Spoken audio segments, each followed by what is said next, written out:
styles on the beat.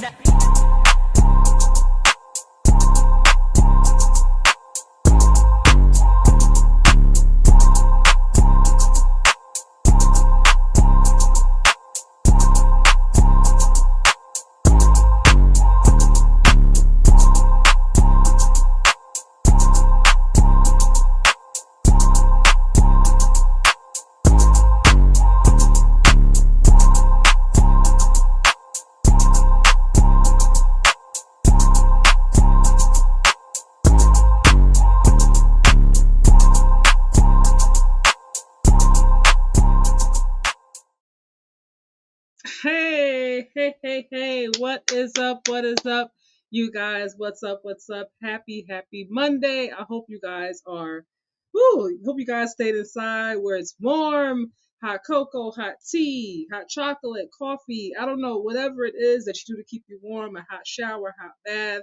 Please, I hope you guys were doing that this past weekend, because up here, where I'm at, I'm in New York, you guys. It was, the weather was crazy, you guys. The snow.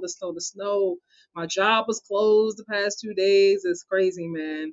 We're going to get right into it, you guys. I'm not going to even hold you, because I'm going to start with the first game that we saw. The last game, not the first game, the last game that we saw last night. Seahawks versus the Rams, you guys. Now, I did have the Seahawks winning this game, but what surprised me was Sam Darnold and how well he performed, you guys. So much has been said about Sammy Ethan. If you've been here, you know I give it right nicknames, right? So much has been said about Sammy Ethan, and you know what? He showed up. He had his best game of his career thus far. Cleanest game, 0 interceptions, 346 yards, 25 or 36, you guys. I was super happy for him, rooting for him. Man, you know what's crazy is that Sam has taken so much flack about obviously seeing ghosts and how he looked with the Jets. And then obviously last year when he was with the Vikings, they had a great season and then crashed and burned those last 2 games. And that was just that. So they moved on from him. And I'm pretty sure, I wonder if Kevin O'Connell was sitting there last night like, man, would have been nice if we could have been there with Sam. Maybe we get one too quick. Who knows, you guys? But look, I'm going to actually go back and just play some of the highlights from this game really quickly. Really quickly. Not too much, y'all. Hold on. And hopefully you guys can still hear me.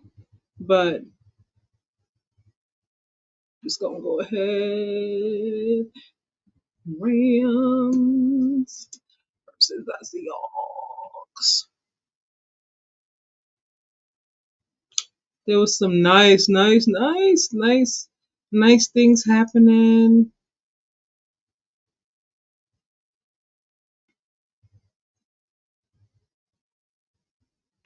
All right, you guys.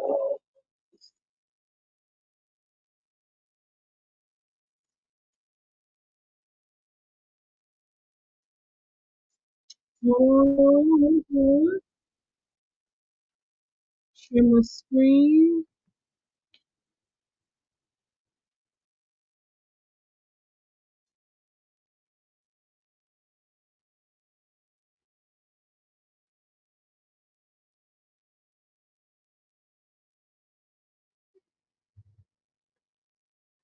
All right.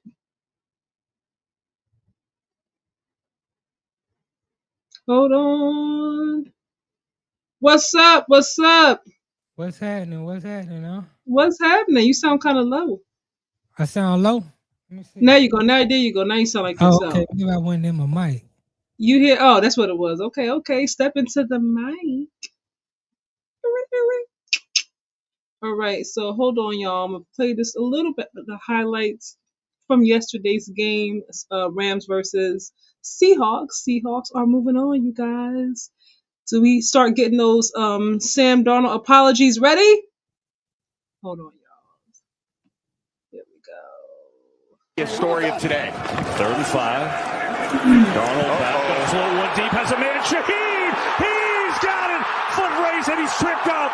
A bomb to Rashid Shaheed, and that's a heck of a start. Walker gets it again. Tries to sprint to the edge. He's so fast. He gets there. Touchdown, Seattle.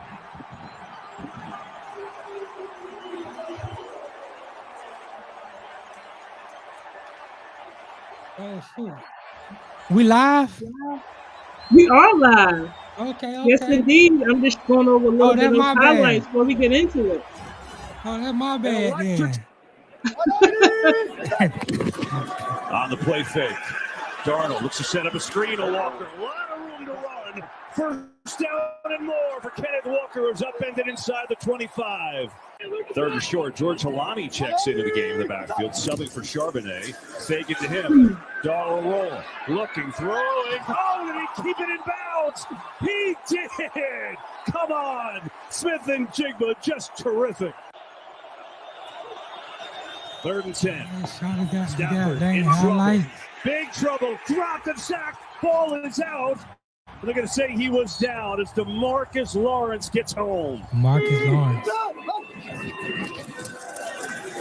Pressure. Marcus Lawrence. Indeed. What difference a year makes. And hanging on, and Smith and Jigba. Who needs DK Metcalf? Yeah, all about the route. Gets the safe when he runs this route. It's really hard for any defensive back to get a beat on what he's doing. Darnold looking at him again. Some pressure, though. Hit as he throws. Man open. Guess who? Smith and Jigba. Touchdown, Seattle.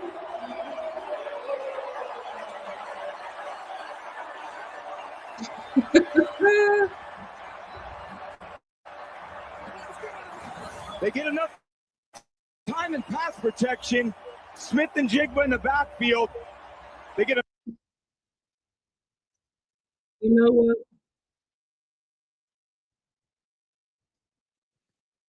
And all of that was. Oh man, I just had to go back and revisit a little bit of that, you guys, because it was a great game. It was far better than the first one, in my humble opinion. Oh yeah, way better. It was really. Jackson Smith and Jigba is so freaking nice, man. I mean, that young man can catch any damn thing. One hand, no hands, fingertip toes. I'm just like, yo, just throw it in his vicinity. Right. Don't even worry about it. And he got the rest. Oh yeah. What did you think though about the game? Oh, the game was a great game. It was just like any other game though. It all comes down to turnovers. That punt that got the Rams fumbled, that was the game. I mean, now there was a couple other plays. I thought Sean McVay later in the game, the score was 31-27. He's down inside of the red zone, and it's fourth down, and I'm like, kick the field goal. It's like 3 minutes or so left. I'm like, kick the field goal. Then if you get the stop on Seattle, now when you get the ball back, all you got to do is get in field goal range. You give yourself a chance to win. But he decided to go for it. They don't get it. Seahawks get it back. Now you end up getting it back from Seattle. But now instead of having to kick a game-winning field goal, you down 4. You need a game-winning touchdown. And to me, that was the end. That was the game. So it was just, I thought that was a bad coaching decision by Sean McVay. But at the end of the day, if they don't fumble the ball and give Seattle a touchdown because he fumbled the ball inside the 10, then, I mean, this game could have had a whole different outcome.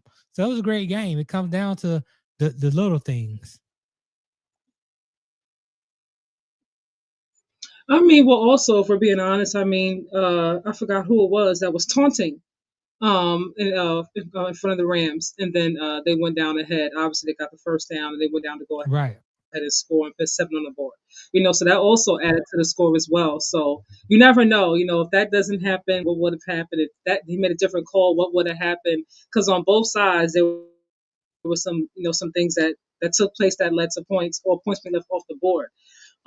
It seems like the theme throughout this whole playoff situation, the playoff games, has come down to a field goal kick with like 4 to 3 points. And it's always somewhere you go back like, man, just take the 3 points. Like, just kick the field goal. That's the way it seems like it's adding up to be. Like, man, if they took the points in that first quarter, then they maybe, if you go back to the end of the game, they would have been up by 3. But honestly speaking, you never know because anything can happen. You know what I mean? A fumble. I forgot who it was that slipped.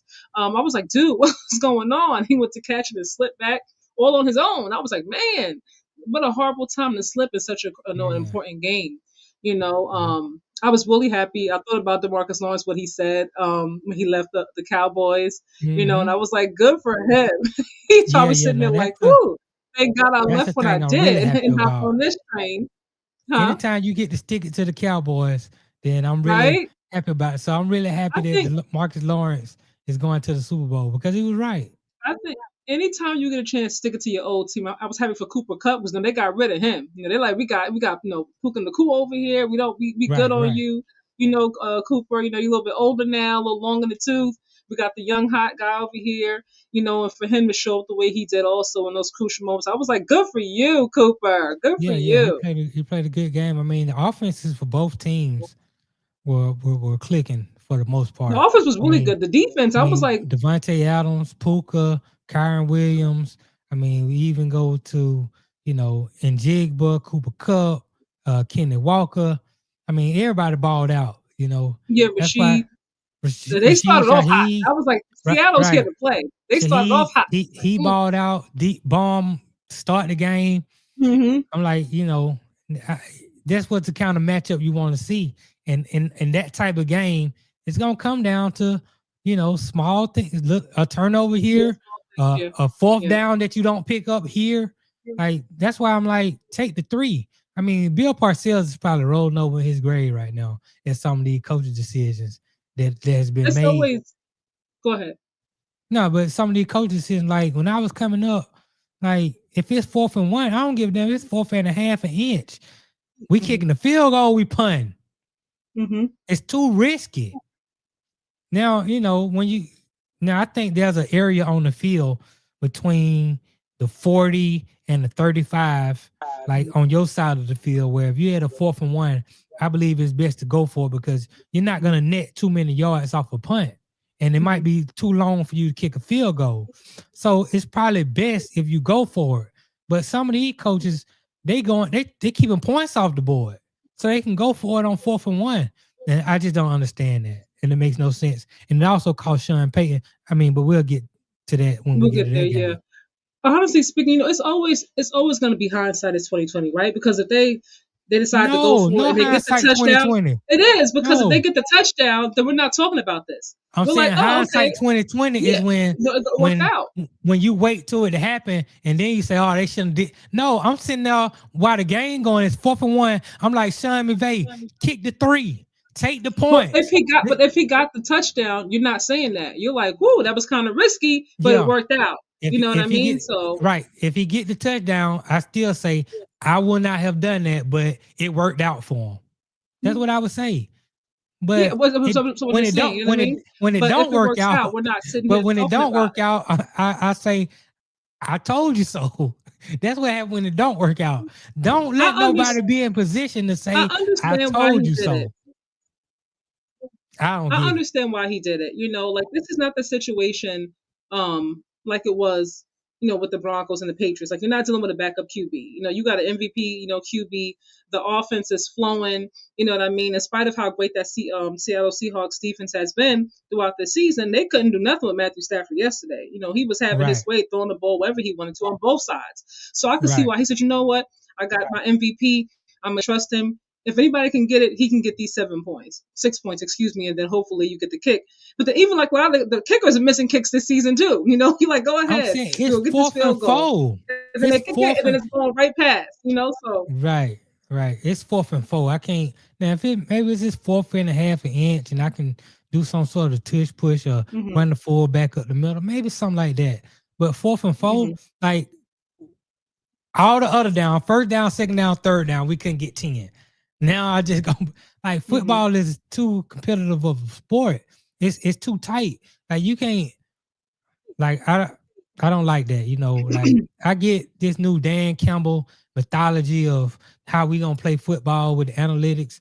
I don't like it. And it's costing these teams games. And I hope going forward, these teams realize I lost the game because I took points off the board. I took 3, 6, 9 points off the board. We lose by 4 when we should have won by 5. I mean, well, even if you factor in the 3 points, they lose by 1 point as opposed to 4. No, but I'm saying if you hit the 3, you're down 1 with 3 minutes and some change left. Now you got to get the stop. Either no matter what happens, if you score a touchdown, whatever happened, you still got to That's stop assuming that they can Seattle. get a stop though. Yeah, exactly. You still got to Okay, stop them okay. first. So So who then said they they were got going to to stop? stop. Okay, so now you got to stop, but you're still down 4. So instead of having to kick a game-winning field goal, which you have a better chance of kicking a 55-yard field goal, or I'm in a situation where now I got to drive 80 yards and score a touchdown. You could have hit. You could I have mean, been but in a even if they situation do where you kick the kick the field field goal, goal. who's to say that they would have still got that stop? Because everything, is we're talking about it after the fact. They got it yesterday, but had they kicked the field goal, would it have still been the same outcome with them getting the stop when Seattle took the field again? Maybe it would have been, maybe it wouldn't have been. With that taunting penalty that gave them extra 7 points, they could have still been down even more than 4 points. It Right, could have been down a whole 11. right. You know what I mean? With that extra 7. So Well, I understood why he did it because you're gonna try. right. It's like when what game was that? I forgot what week that was. I think it was the same week before. I think Patrick Mahomes got hurt. We were on here talking about it. Like Andy Reid, why didn't you kick the points? And I forgot which game they were Right. playing. And obviously he went for it, but it didn't work out. And so on and so forth. But I'm like, I understand from a coaching perspective when you have a QB like Matthew Stafford and the defense couldn't really stop him yesterday. You have someone like Patrick Mahomes. You're going to trust your QB, given who they are, how talented they are. If you're going to trust anybody in this kind of game, I'm going to trust you to just lead us down this field and get these 6 points. It didn't It's a work low. out, but I Right. understand why he did. It's a low percentage play. Like no team got a high percentage of conversion rate on 4th down. It's not a high percentage play. It's inefficient, and it's just like I say. When I was coming, you punt right there. You kick the field goal right there. You don't go for it in those situations. I don't give a damn who your quarterback is. It could be Joe Montana. It could be John Elway. It could be Tom Brady. This is what need. This is how the game goes. It's like these coaches are playing Madden now. Like, yeah, when I played Madden with my homeboys on the play, yeah, we go for it on 4th down because it's video game. This is real life, and it's not a high percentage play. So I understand, the analytics sometimes say go for it, but it costs teams more than it helped them. Yeah. I mean, look, you never know what side you're going to be on. You could be the one time it happens. I mean, that I think even a few weeks ago, when they beat this, I think they beat the Seahawks, they beat the Rams, and they had that crazy 2-point conversion situation that like I personally never seen happen the way it did when they beat them that time. And it went down. And I was like, what the heck is going on here? What kind of play? How did that even happen? So there are some times where these rare things happen, and it's like, wait, what? You never know what side you're I gonna mean, be on. sometimes it works out, and when it work out, Yeah, then I you mean look at very the coach. rarely, but You look you at the never know. coach and you say, okay, he's a Yeah. genius. I'm gonna move the conversation a little bit forward though. What do you think about Sam Darnold's performance? Oh, Sam Darnold had a great game yesterday. It's Do you like trust him now? he You got to know, win. I gotta see it. I gotta see it. I'm like he's been showing you. he got to There's win one the game Super left. Bowl. He got to win the Super Bowl. I seen Rex Grossman take the Chicago Bears to the Super Bowl, and I'm like, this quarterback is trash. And then they got to the Super Bowl. Did he And have the same season that Sam no, but did? he was Like, a starting quarterback for the Chicago Bears, and they went to the but Super was the Bowl. record and stuff the same the past 2 seasons? With Oh, I mean, the with record was good. I mean, but Chicago had a great defense. They had Brian Urlacher, they had Peanut Tillman, and all those guys. So the defense carried the team, but Rex Grossman was the starting quarterback for that team. And they got to the Super Bowl and they played the Indianapolis Colts. That's Tony Dungy. And Tony Dungy and them ended up being Peyton Manning won his first Super Bowl. And I was like, okay, because Rex Grossman turned to Rex Grossman. And so don't get me wrong, I think Sam Darnold is a good quarterback. He's a professional. He's what I call a professional quarterback. I see some people in the chat want to already compare him to Lamar and Josh Allen. And all Well, that. I'll say in a second. We'll get there in a second. No, he's not that. But I respect Sam Darnold enough because I've even come on this show and told you what I told my friend. He's better than Baker Mayfield. And I like Baker. So I think Sam Darnold is a professional quarterback. He's a top 15 quarterback, but no, he's not a top 10 guy. And then like that, no, that doesn't change my opinion as far as that goes. Well, I was watching speak last night. I didn't know if you saw speak. I wanted to hear what Shady had to say because he has been ragging on Sam Darnold for I don't know how long now. So I wanted to see if he's gonna be like, you know what, I made a mistake because he kept saying, well, if they win, it's gonna be because of defense. If they win, it's gonna be because of this. When it's gonna be that. Right. Yesterday, Sam had to play a great game. Like he didn't have any room with Matthew Stafford on the other side. The way he was flinging that ball to turn it over or anything, and he played a very, very clean, for the most part, very, very efficient game. I think it was 25-36, if I'm not mistaken. So I'm like, he played his best game. And it doesn't mean he's gonna go on to win the Super Bowl and do the same thing he did next year, Right. What he did this year, the past 2 years, should I say, next season, obviously, because things change, things happen, injuries, everything else. But at some point, it's like we gotta stop being like, okay, let me see what you do in the playoffs, and then get to the playoffs. Okay, let me see what you do when going back to the regular season. Like, okay, so the Rams beat you once, let's see if you can beat them again, and then like they beat them, you know what I mean, in the regular season. They got number 1 seed. Okay, that's what you do in the playoffs. Okay, because this is the regular season. Let's see how you show up in the playoffs. And then he showed up in the playoffs. Okay, let's see what you do next game. And the next game they win again. Yeah. Okay, next game let's do it again. You know what I mean? It's like we keep moving. I'm not talking about that's how I gotta go. Like we keep moving the goalposts like every single week. No, it's not moving the goalposts. Let's see what you do then. I'm not it's not moving the. I'm it's just saying, not moving like, the goalposts. Comments, it is like moving. Let me finish, please, because you said you had to say. Like, my fault. We keep. No, you good. You good. We keep moving it, and it's like, what? This is a team sport anyway. You know what I mean? Drake May hasn't performed like oh my God, you know what I mean? Oh, look at Drake May coming through. You know what I mean? But they're still in the Super Bowl. You know what I mean? Respectfully, he did what he had to do when his number was called and got that first down to seal the game, and then moving on. In 2 weeks. You know what I mean? But the defense is a big part in the playoffs of why they have moved on. Fast forward on the opposite side with Sam Darnold. You know what I mean? Yesterday, the offense had to get points yesterday. This was not just a defensive game, because the defense couldn't do nothing yesterday on both sides. You had to put points on the board in order to win. And that he did, So I know Jackson Smith and Jigba obviously is one of those ones, and you got to give him credit. You got to give Rashid Shaheed credit. You got to give defense credit as well. You got to give Kenneth Walker, because they couldn't do nothing with him. He's just running right through them. You know what I mean? So there's credit to go all the way around. But if Sam is having an awful game, none of this is going to happen.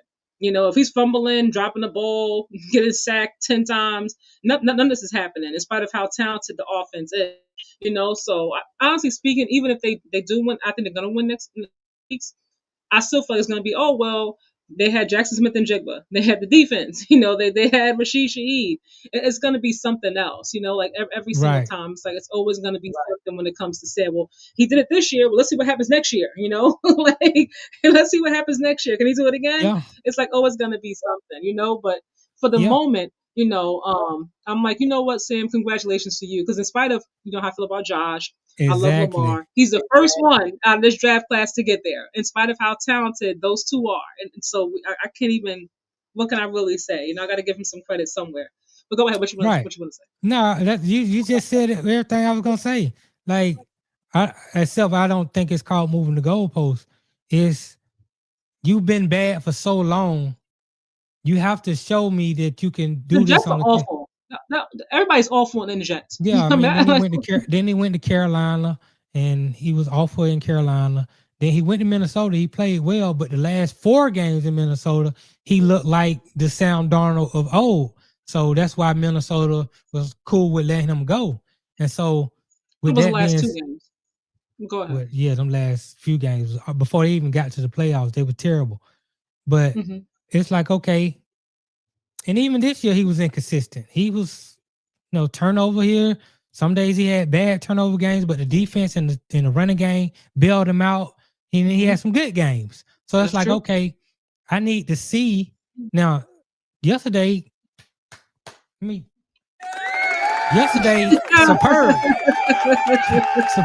Go ahead and give Sam. When you put up numbers he put up yesterday, I mean, you can't do nothing but applaud him. 346 yards, 3 touchdowns, no turnovers. You got to give him his due. But I've seen this before. So that's what I'm saying. Like, you seen it with Sam before? Or you talking about somebody else? I've seen it with other quarterbacks who were in the same sort of, like Nick Foles. Okay, I've seen this. You come in. Did they not win the Super Bowl with Nick Foles? Yeah, Nick Foles won the Super Bowl. But then it's like then it's like, okay, next year you the starting quarterback, and now you out the league. That's what I'm saying. Like Nick Foles had a couple good seasons. He came in for Mike Vick 1 year. Mike Vick pulled a hamstring. They put Nick Foles in there, and that was the end of Mike Vick in Philly because Nick Foles played so well. They were like, we gotta let Mike Vick go. We gotta ride with Nick Foles going forward. Then the next year, he fell off the back of a truck. And then he was gone. He went to Jacksonville. He didn't play well. He went back to Philly. Carson Wentz got hurt. You put Nick Foles in. He looks like the best quarterback in the world. Win the Super Bowl. You make him the starting quarterback the next year, and he fall off the truck again. So for guys like that, I have to see it continue to happen on a consistent basis before I can be like, you know what, he's the real deal. Or, you know, you just having a great run. And ain't nothing wrong with that. Some quarterbacks have give everything just to have one great run. So, you know, I hope that Sam Darnold he's found something. And maybe Mike McDonald has found something for him, put him in a great system to where he can have consistent success. So you sound clear out. You know, we're gonna see what happens, obviously. You know, anything can happen. Injuries, you know, a call here, you know, bad call, missed call, you know, fumble, slip, you know, so anything, you know, can go. It's gonna come down to the details though.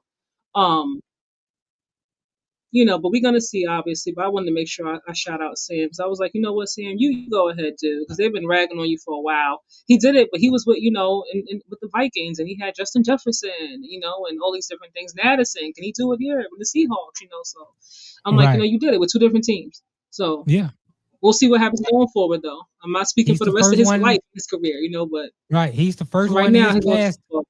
So enjoy it. He's the first one in his class. He is. I think Josh Allen was in that class. See, that's what I'm saying. Like, he's not better than Josh Allen. Yeah, so was Lamar. Right. Yeah. And Lamar, right. Baker Mayfield, number 1. Yeah. Him too. Yep. I think Sam was number 3, I believe. I think Josh was 7. And Lamar was 32. Yeah, he was in the back end. I think 32. Hold on, let me read some of these comments. Nasir, what's up? What's up? I can't wait until they reveal the ratings for this. And Sam Darnold has Super Bowl appearance for Lamar.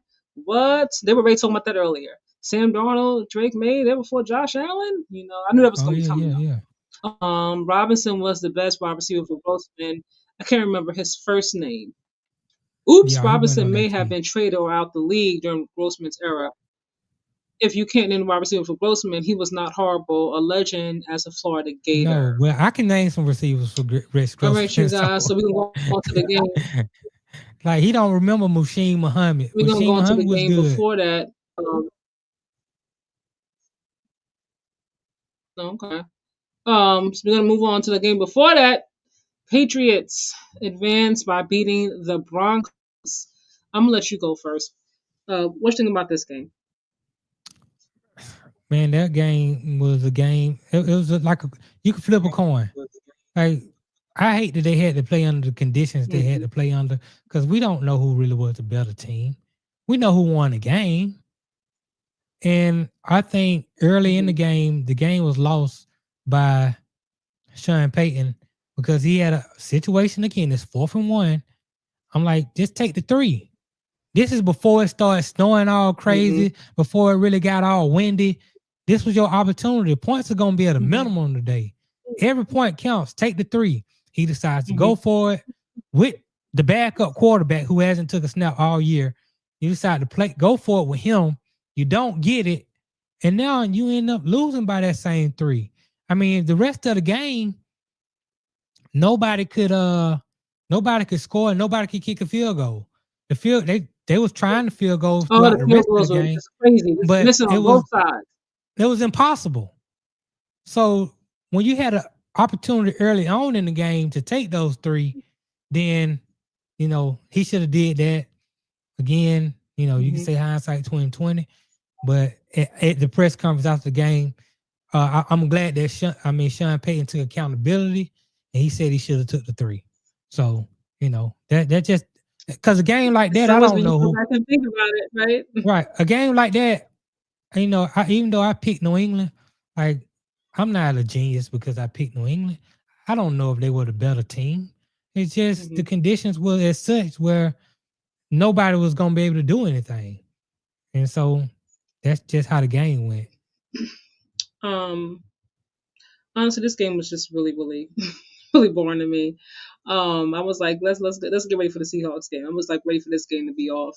I didn't have a dog in this race at all. To who I preferred to win, if I'm being completely honest with you. I do think overall, because Bo Nix is not there, I'm going to say New England was a better team because they were a complete team. You got your starting QB. You don't have a backup. You got your players there, offense and defense. You got your coach. You missing a huge part on the Broncos side with your quarterback not being there, and you're putting in your backup who hasn't played in a professional game since 2023, and he's here in this caliber of a game with Super Bowl on the line. So you definitely have the advantage when health is not even on your side. That's the first thing. He looked better in the first half than he did in the second half, obviously. Yeah. But for Sean Payton, unlike Sean McVay, I would have taken the points because you're dealing with the backup QB who hasn't played in God knows how long. Anytime you get down there and you can kick a field goal, if you can, get a first down, whatever it is, take whatever points you can get, given the situation that you're in. This is not a situation where, if Jerry Stidham was all that, you would have him as a starting QB. Like he wouldn't be a backup, if you really felt like he was, super more talented than both, you know what I mean? So just take the points, and then go on. But it wasn't just, that they missed the points. It was that, that he threw the ball and the Patriots got it back and, then they ran it back in and then Drake May comes in and runs it in and then there goes you go from being up 10-0 to now it's a tie game. Right. And then that shifted the whole thing completely because you weren't up by that much, and it took them so long to even score. It wasn't like, it was a situation where points just going back and forth. I will say, I wonder for the Patriots though, they haven't really, although the defense has been good, you haven't really played an offense that's been really good. The Chargers, you had Justin Herbert, who was out there on the struggle, but missing some key pieces there.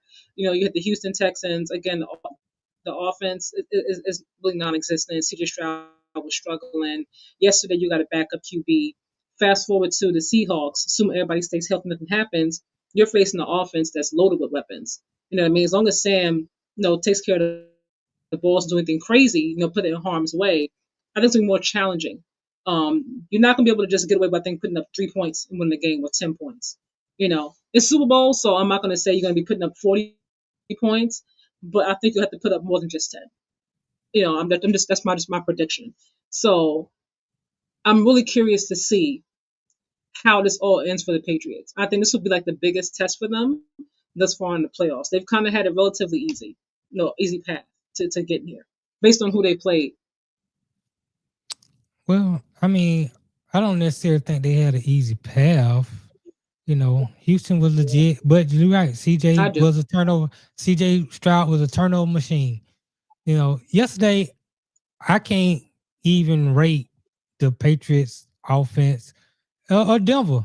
I mean, you came out in the first drive of the game, and Jared Stidham looked like he had been playing for 3 years, starring. I mean, he looked good. Hit him over the top. And that was it. Then he came. That was it. Yeah, and then all hell broke loose. The weather just went crazy to the point where nobody could do anything. I mean, that happened in the third quarter, though. Well, it got crazy. Like the snow started in the third quarter. It got real bad it got real bad in the third quarter because that wind started swirling there and it started snowing heavier. But it had already kind of started. I mean, you look at Drake May. And it was covered and everything else. Drake May didn't even have 90-yard passing in the whole game. And y'all won the football game. He didn't throw a touchdown. He hasn't really played well the whole playoffs, though. Yeah, but this is not even 10 or 21. That's not even professional. That's not even NFL football. We just need to survive this game somehow. You click in and out. This is like we can survive the game. Yeah, I think you clicking out in and out a little bit. Yeah. On my end it's like it's your side like kind of going in and out. I don't know. It might be my end on your end. But yeah, I really with this game because of the conditions of the weather, it's hard for me to have. I can't take nothing from it. Mm-hmm. I can't say that Drake May wasn't gonna be good today, or the offense wasn't good, or Jared Stidham didn't do well. I really can't assess anything from this game. I just know who ended up winning because of the score. So yeah, it's kind of weird, but I think Drake May will have way more than 86 yards, and the Patriots will score more than 10 points in the Super Bowl. Well, I hope so. And what I'm saying is, I'm looking at how he's played throughout the playoffs. Right. It's not just yesterday. That I'm looking at, and He hasn't obviously you been do what you're great. supposed to do. You play a bad Right. team or a team that's missing somebody. Like, your job is to win, and that they did. So I can't take that away from them. They got opportunity. You gave us the ball. You gave us a good field position. We go score. You know what I mean? So you do what you're Yeah. supposed to do. I can't hate on him for that at all. But just thinking, the regular season, like, you gotta play the teams you gotta play, right? You can't do anything about that. Correct. The schedule is what it is. Whether it's an easy schedule, it's super hard, it's intermediate. You gotta do what you gotta do, And they won the games they won, and here they are. But looking at, like I said, the offense to me, in the regular season, obviously was more. People were kind of surprised now about how good the defense is, and I'm thinking to myself, is that the defense is really, really been good, or they have just really played any offenses that have really been talented. Like, that really had weapons. Like, they haven't really played anybody who had a strong offense. They've been kind of lucky in that regard. Like I said, Justin Herbert in playoffs anyway, he doesn't really show up. But he was missing some key players on his offense. That also affects the outcome of a game when you're missing your key players. It is what it is. You know what I mean? We saw CJ Stroud. He had been struggling before that. You know what I mean? So we're not surprised how he performed, when he got there. And then, like I said yesterday, you're playing the backup QB. After that first, second drive, like the first couple of minutes, Jerry Stidham, he came out, he looked pretty good. And then it just Right. all went downhill from there. Like, that was the last time that he looked that way in that game. Even before the weather started turning, I was like, Jared, what are you doing out there? Even before, like, the snow started taking over the field, I was like, dude, where are you running to? He's running the circle, running this way, that way. I was like, Jared, what the hell are you going? I could do better than that, dude. Give me the ball. Yeah. So I'm just like, what's happening? I was like, man, I felt kind of bad for him though. But no, like I said, they did what they had to do. They're supposed to win. If they would have lost to Jerry Stidham, we were like, how you lose to a backup QBs and played in 2 years, and that would have been the whole narrative and so on and so forth. So they got Yeah. it done. They're moving on. And I'm just moving ahead to the preview, between the Seahawks and the Patriots. Who do you have winning this game, and why? Well, I say I'm not gonna do Drake May or Sam Darnold like that. If they win a Super Bowl, I'm gonna give them credit for winning the championship. I'm not gonna say, well, Drake May won his first championship because he beat Sam Darnold in the Super Bowl and he didn't No, who have do to you have play. winning those? I'm asking. I got the Patriots. Okay. I got the Patriots. It can go either way. I'm not confident on the Patriots and then like that. Like, So why do you have them? Why did you at the choose them? end of the day, I'm taking the Patriots because I believe in Mike Vrabel as a coach, as a head coach. I think they're evenly matched, actually. I think they both play good defense. I think they both have capable running games. I think they both have quarterbacks who are above average, but have not proven to be great. Drake May is younger, and less experienced, but he's going back home to where, well, not home, he's from North Carolina, but he's going back to the place where he played he watched his first Super Bowl. I just I like the Patriots on the back end with Christian Gonzalez, with Davis, and with Marcus Jones. I like the back end. And if they can if they can just make Seattle one-dimensional, they have a better chance of coming out of this game. But honestly, this game can go either way. I know Vegas. I wonder what the Ben line is going to be, but I can make an argument for both. I can make an argument for both of these teams. Honestly, I'm just riding with the Patriots because at the end of the day, I've just seen Sam Darnold be bad, and I can't believe that he's in a situation where he's about to win the Super Bowl. So until he does it, I just can't pick him. Throughout these playoffs, to me, Sam, that's what I'm basing off of right now. What I'm saying, Sam Darnold has played better than Drake May in these playoffs. I think they've also faced stronger caliber teams. They're more battle tested. Say Sam is in his right now in the playoffs. I mean, like you said, this is a Super Bowl. Anything can go either way. There's no surefire winner. We're just going based on our opinions and our predictions. But Right. I think there's something to be said. Sam Darnold, like when they beat who was it they beat? They beat the Rams, got the number one seed. Who did they play first? Y'all, this is They all played blur. So San many Francisco. games. He had 125 yards passing. After they beat San Francisco, I think who was it before San Francisco? I Who was think that? Seattle had they had to bye. So They San did have the Francisco was bye, their first game.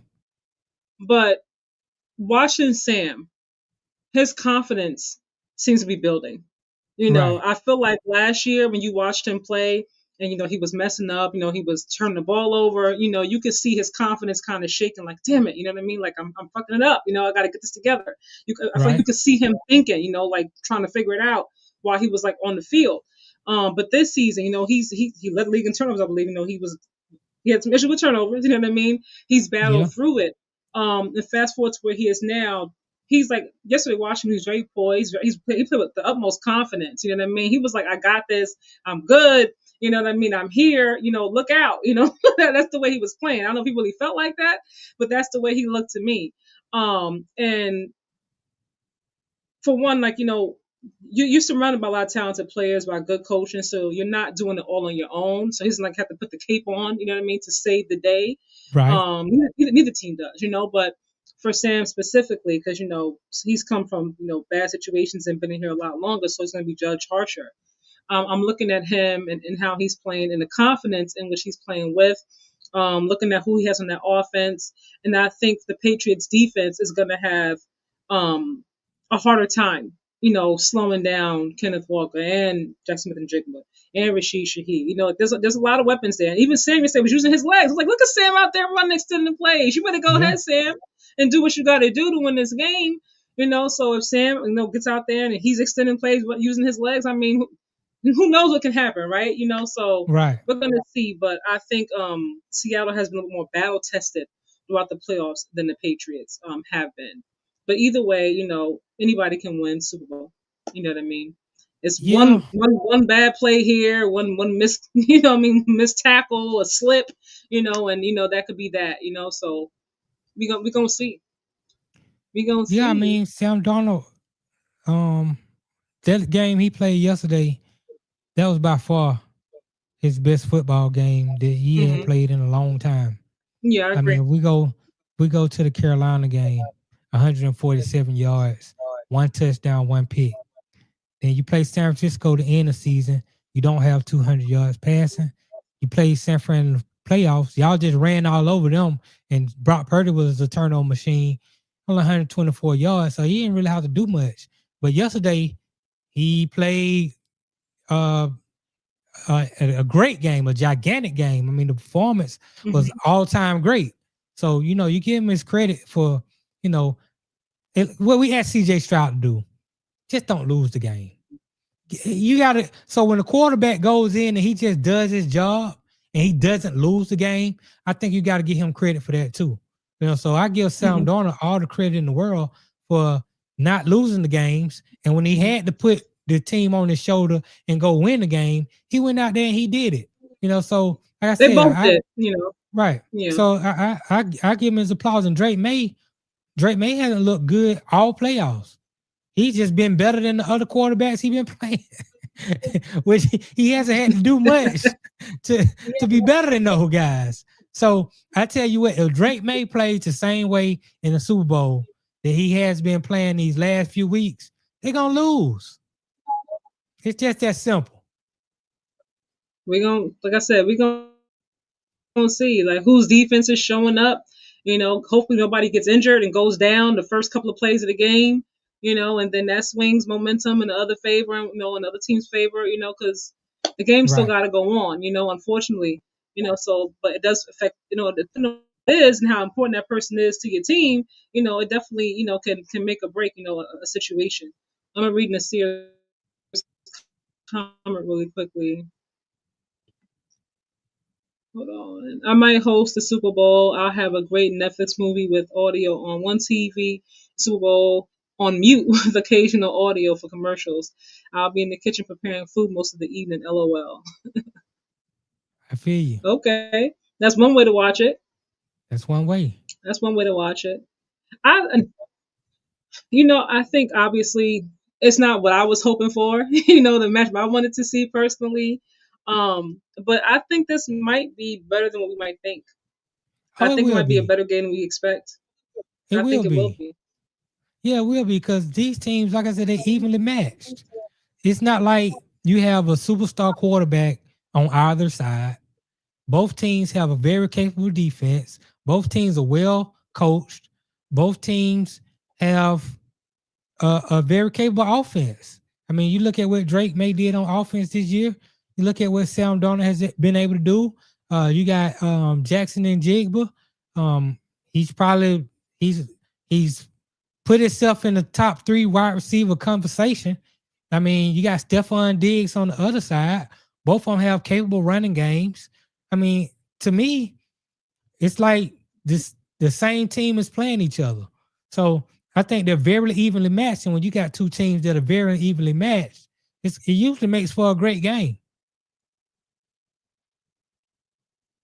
I think Seahawks is a little bit better in terms of the rosters. I'm not talking about the QBs, but the rosters are. I think Seahawks have just a tad bit more than the Patriots.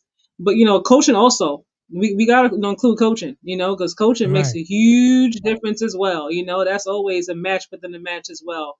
Who can make Yeah. those, adjustments in the game, timeouts. Timeouts also are so important. You call a timeout, you give other team a chance as well to talk and see what you're doing and converse as well and make adjustments. You know what I mean? Or they're gonna do this, then they're gonna do that. And then they get a chance to switch things around as well. So be smart about how you use the clock, use your timeouts, all those things, your challenges, all those things as well, because when you go back like, oh man, you should have used a challenge later on, then use it in the first half, Yeah. and then all those things happen too. So there's so many different variables that go into it, that can go into it. So I do think Yeah. it'll be better than what we expect though. Yeah, Really interesting.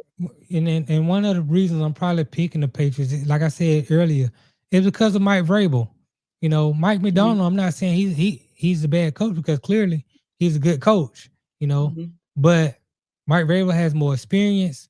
He learned under Bill Belichick. He was a player in this game. He won Super Bowls with the New England Patriots. And Josh McDaniel, he always has all the answers. So when it just comes to the coaching side, that's where I'm giving the Patriots a slight edge. But again, I think these teams are evenly matched, and I wouldn't be surprised if Seattle won. Like I'm not sold on either team. Mm-hmm. Really quickly, if Seattle wins, who do you have getting that MVP? Well, this is the kind of Super Bowl where it comes down to who plays the best. Mm-hmm. I've seen the Patriots win Super Bowls, and Deion Branch was the MVP. It wasn't always Tom Brady.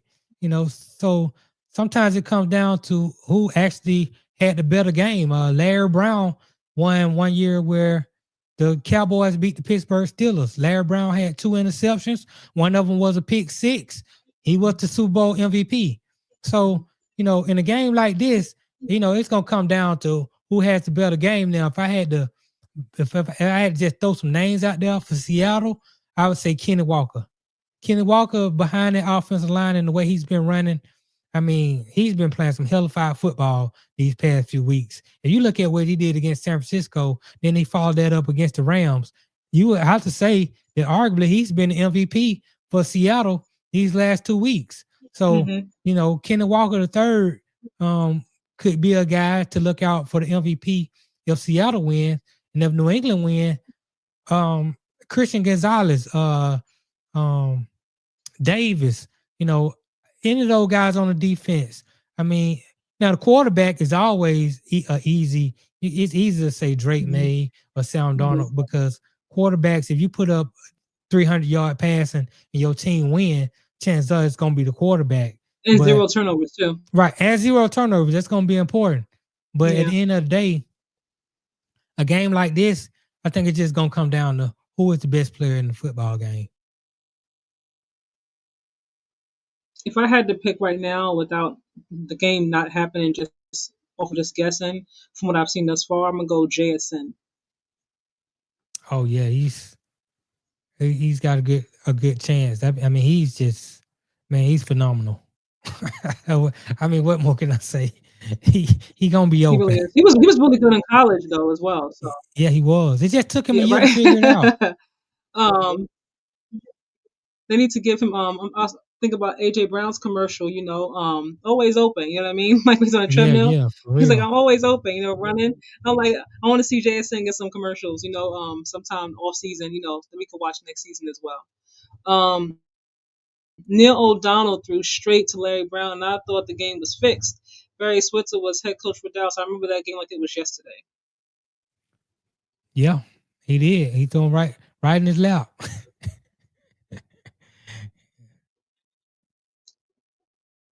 Moving on though, because the coaching carousel from right now is kind of stopped. We're gonna see if it gets the can. I do think, I don't know if it's already happened. I do believe the Rams, DC will be getting the boot if he hasn't already. But what's going on with the Eagles though? Why nobody want to be the OC? Man, what am I missing? Maybe you can explain. You can break it down for me. There's a couple reasons. I mean, when I think about the offense there, hold on, let me just give you like my reason why I don't understand like why nobody want the job. You know what I mean? Okay. They have talent, a lot of talent. Yes. AJ Brown, for right now, he's still there. So I don't know what he's doing. I'm gonna assume he's gonna stay. Let's just say for argument's sake, he's still there. You got him, you got Saquon, you have Smitty, you have Dallas Goedert. I mean, like they have nice weapons. Jalen Hurts, he's never been a Patrick Mahomes that's kind of player. Lamar, he's not that player, but he can use his legs. Mm-hmm. He does have a high IQ. He's has some talent. You know what I mean? He's not flashy in that regard, but he's more than capable. We've seen him outplay Patrick Mahomes in the biggest game, not once but twice. So I'm just like, what is it? From what I'm hearing, Nick Sirianni, he doesn't really hover over you as a coach. You do your job on the defensive side, and I'll do my job as a head coach. So I'm just like, they don't mind spending money, So I'm just like, what's the problem? What am I missing here? Well, I think there's a few things that could be in play. And I'm not sure if either or none of them are in place. But one, Nick Sirianni, his seat is gonna get a little hotter.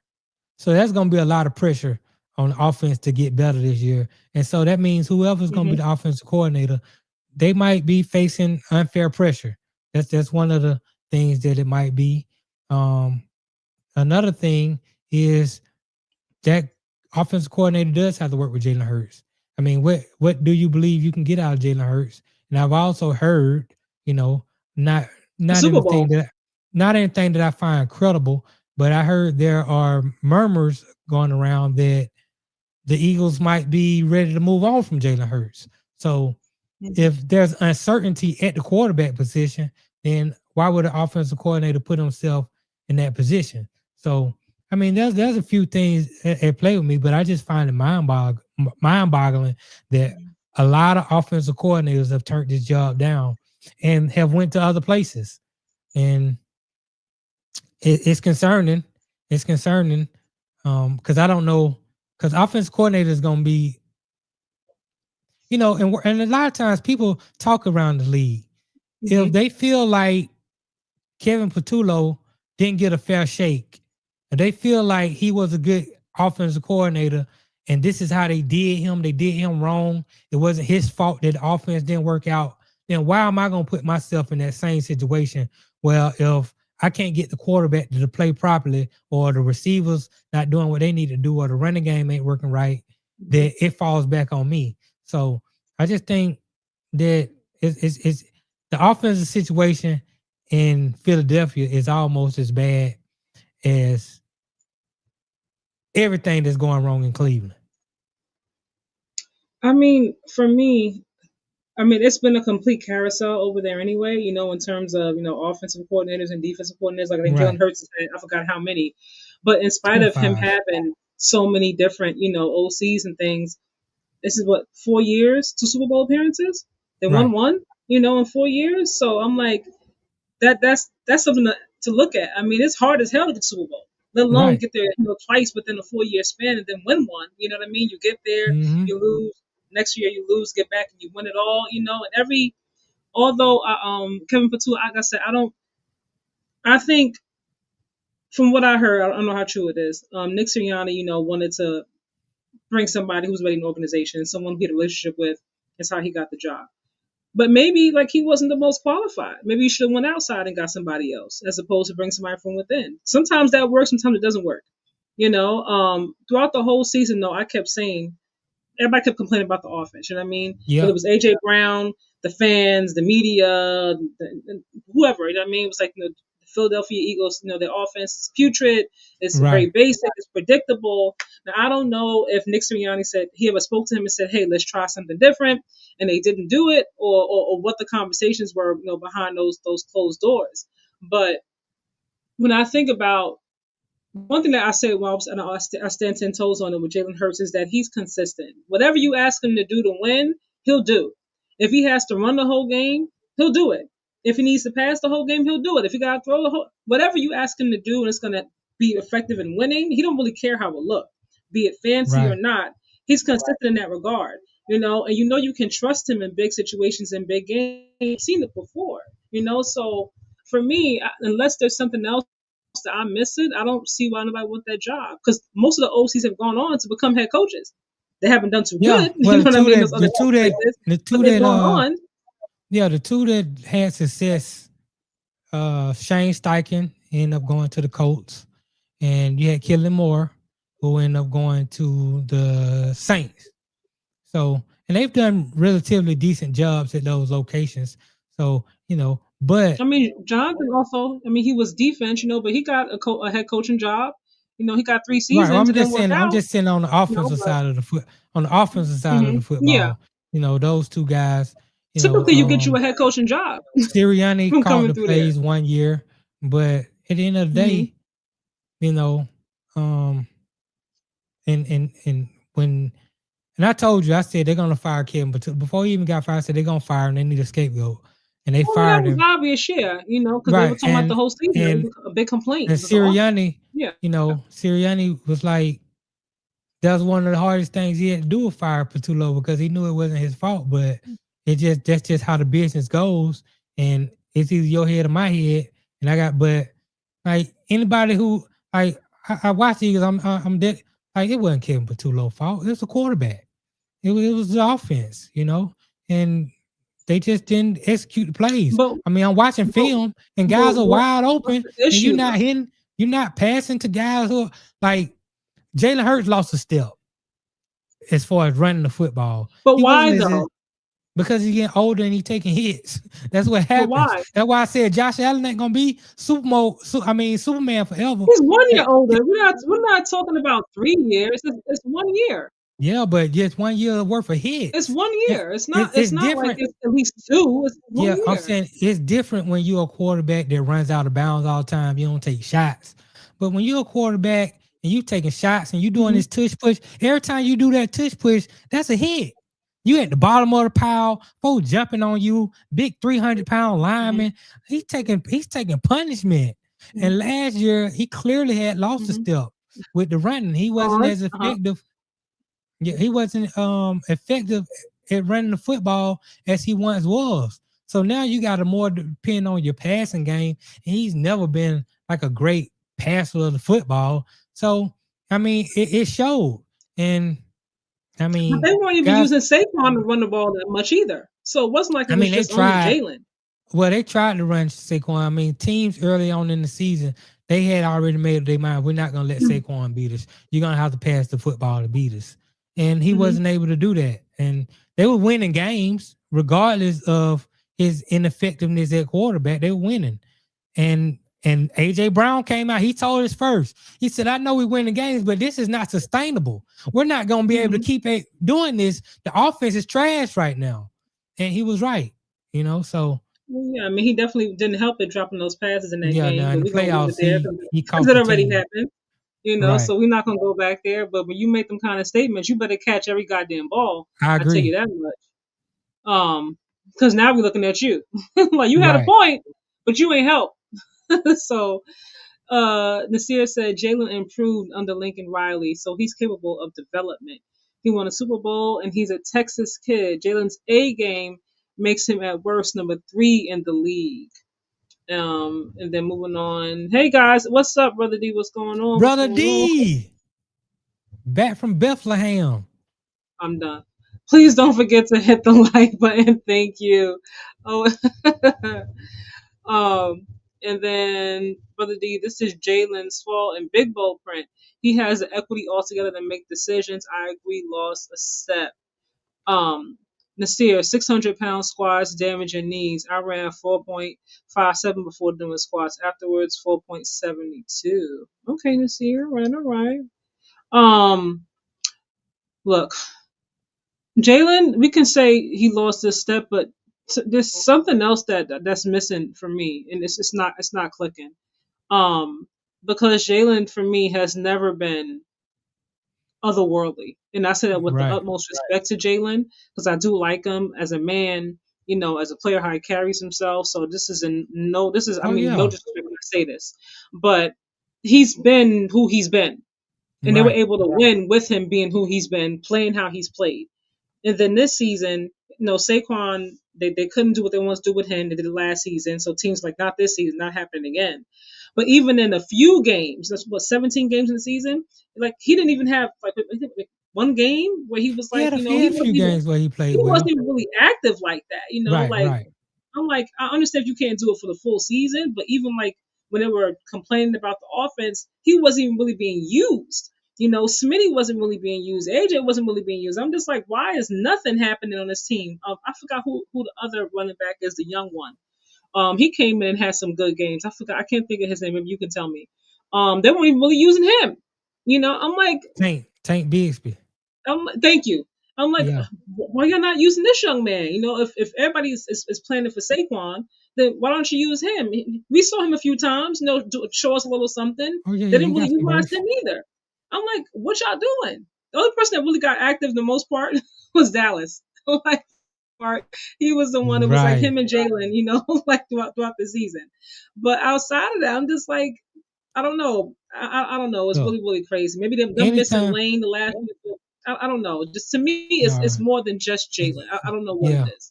I and I like Jalen. Like I said, Jalen, out to Lamar, he's my second favorite quarterback, but I'm not a fan of anybody. I'm gonna support you, but I'm gonna speak the truth when I see it.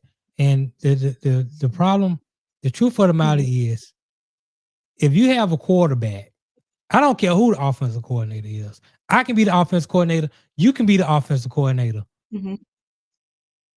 If I go a whole half and I don't have 15 yards passing, that's on the quarterback. I don't care.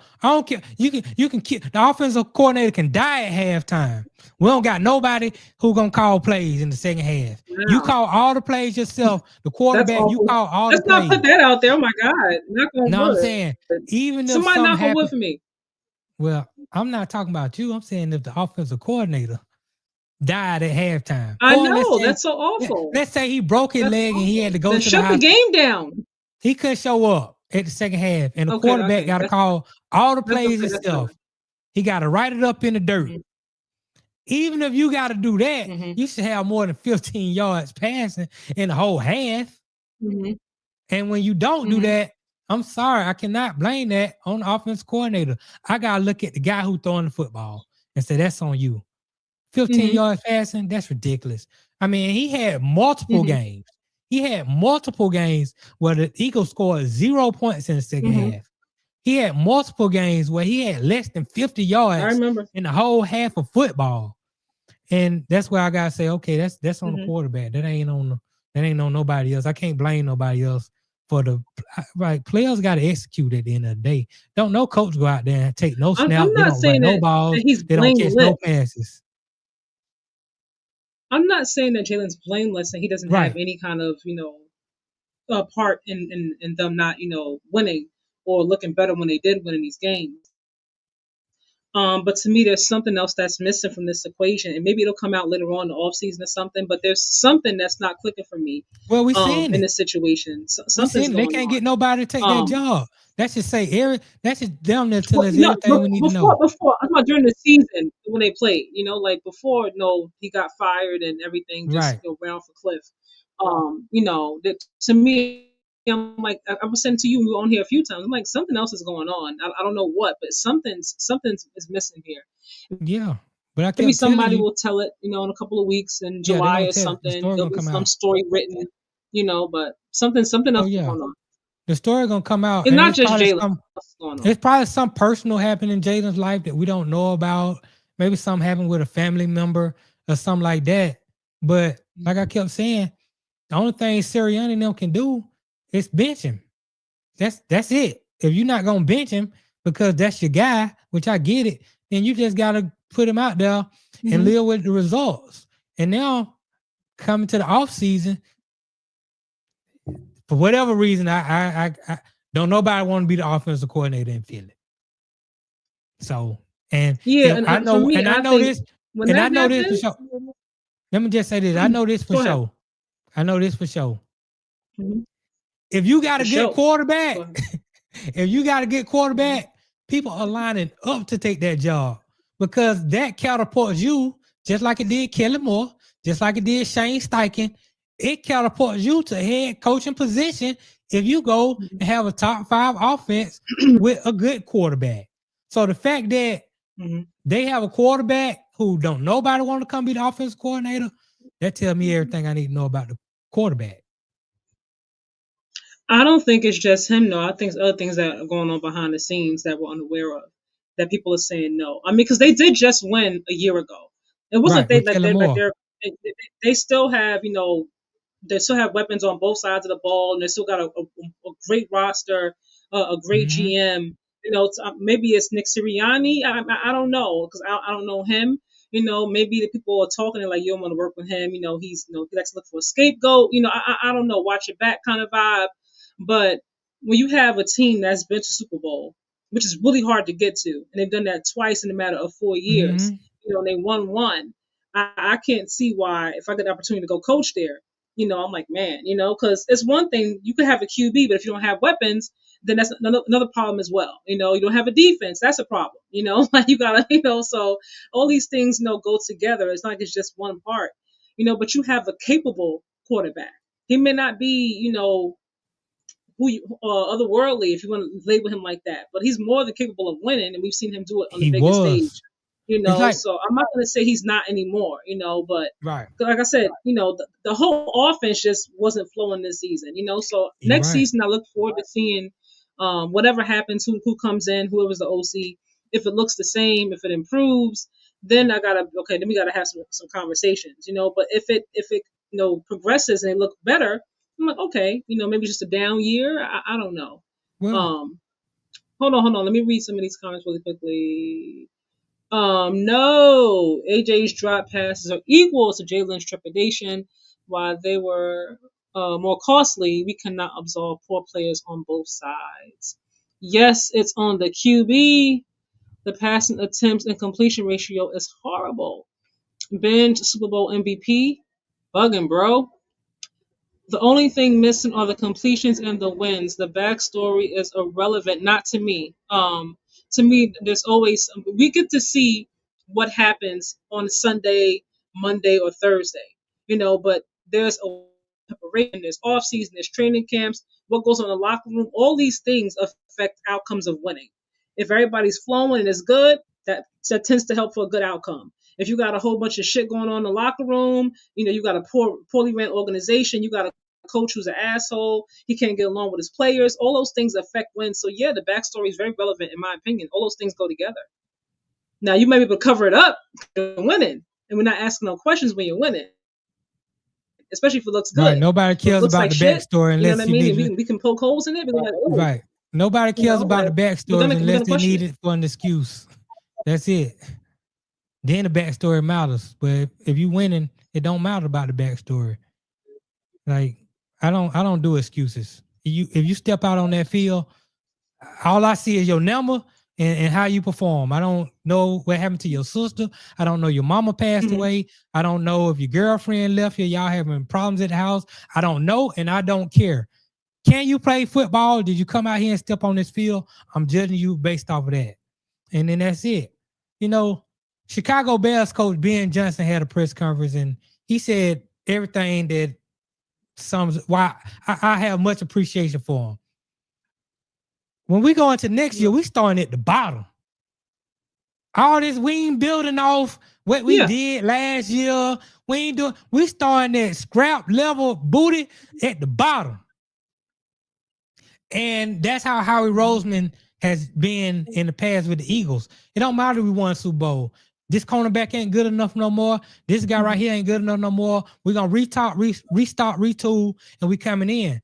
And just because a guy was good enough last year to win a Super Bowl don't mean he's good enough this year to win a Super Bowl. And that goes for everybody. That goes for a cornerback. That goes for the quarterback. That goes for the wide receiver. That goes for the running back. Just because you were good last year don't mean you good this year. We starting over at the bottom. Competition everywhere. Cause we're trying to win. You can't live off what you did in the past.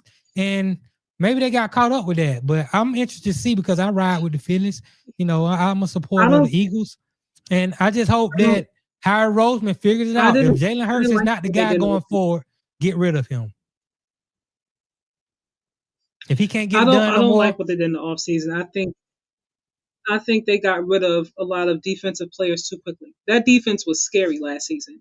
And I mean, people knew when you came into that game, you had to face that O-line and you had to face that defense. It was like, you better be on your A game. You know what I mean? Like, and this season, like, it wasn't the same. I feel like you got rid of a lot of key players too fast. You know, you got rid of, you talking the Eagles defense?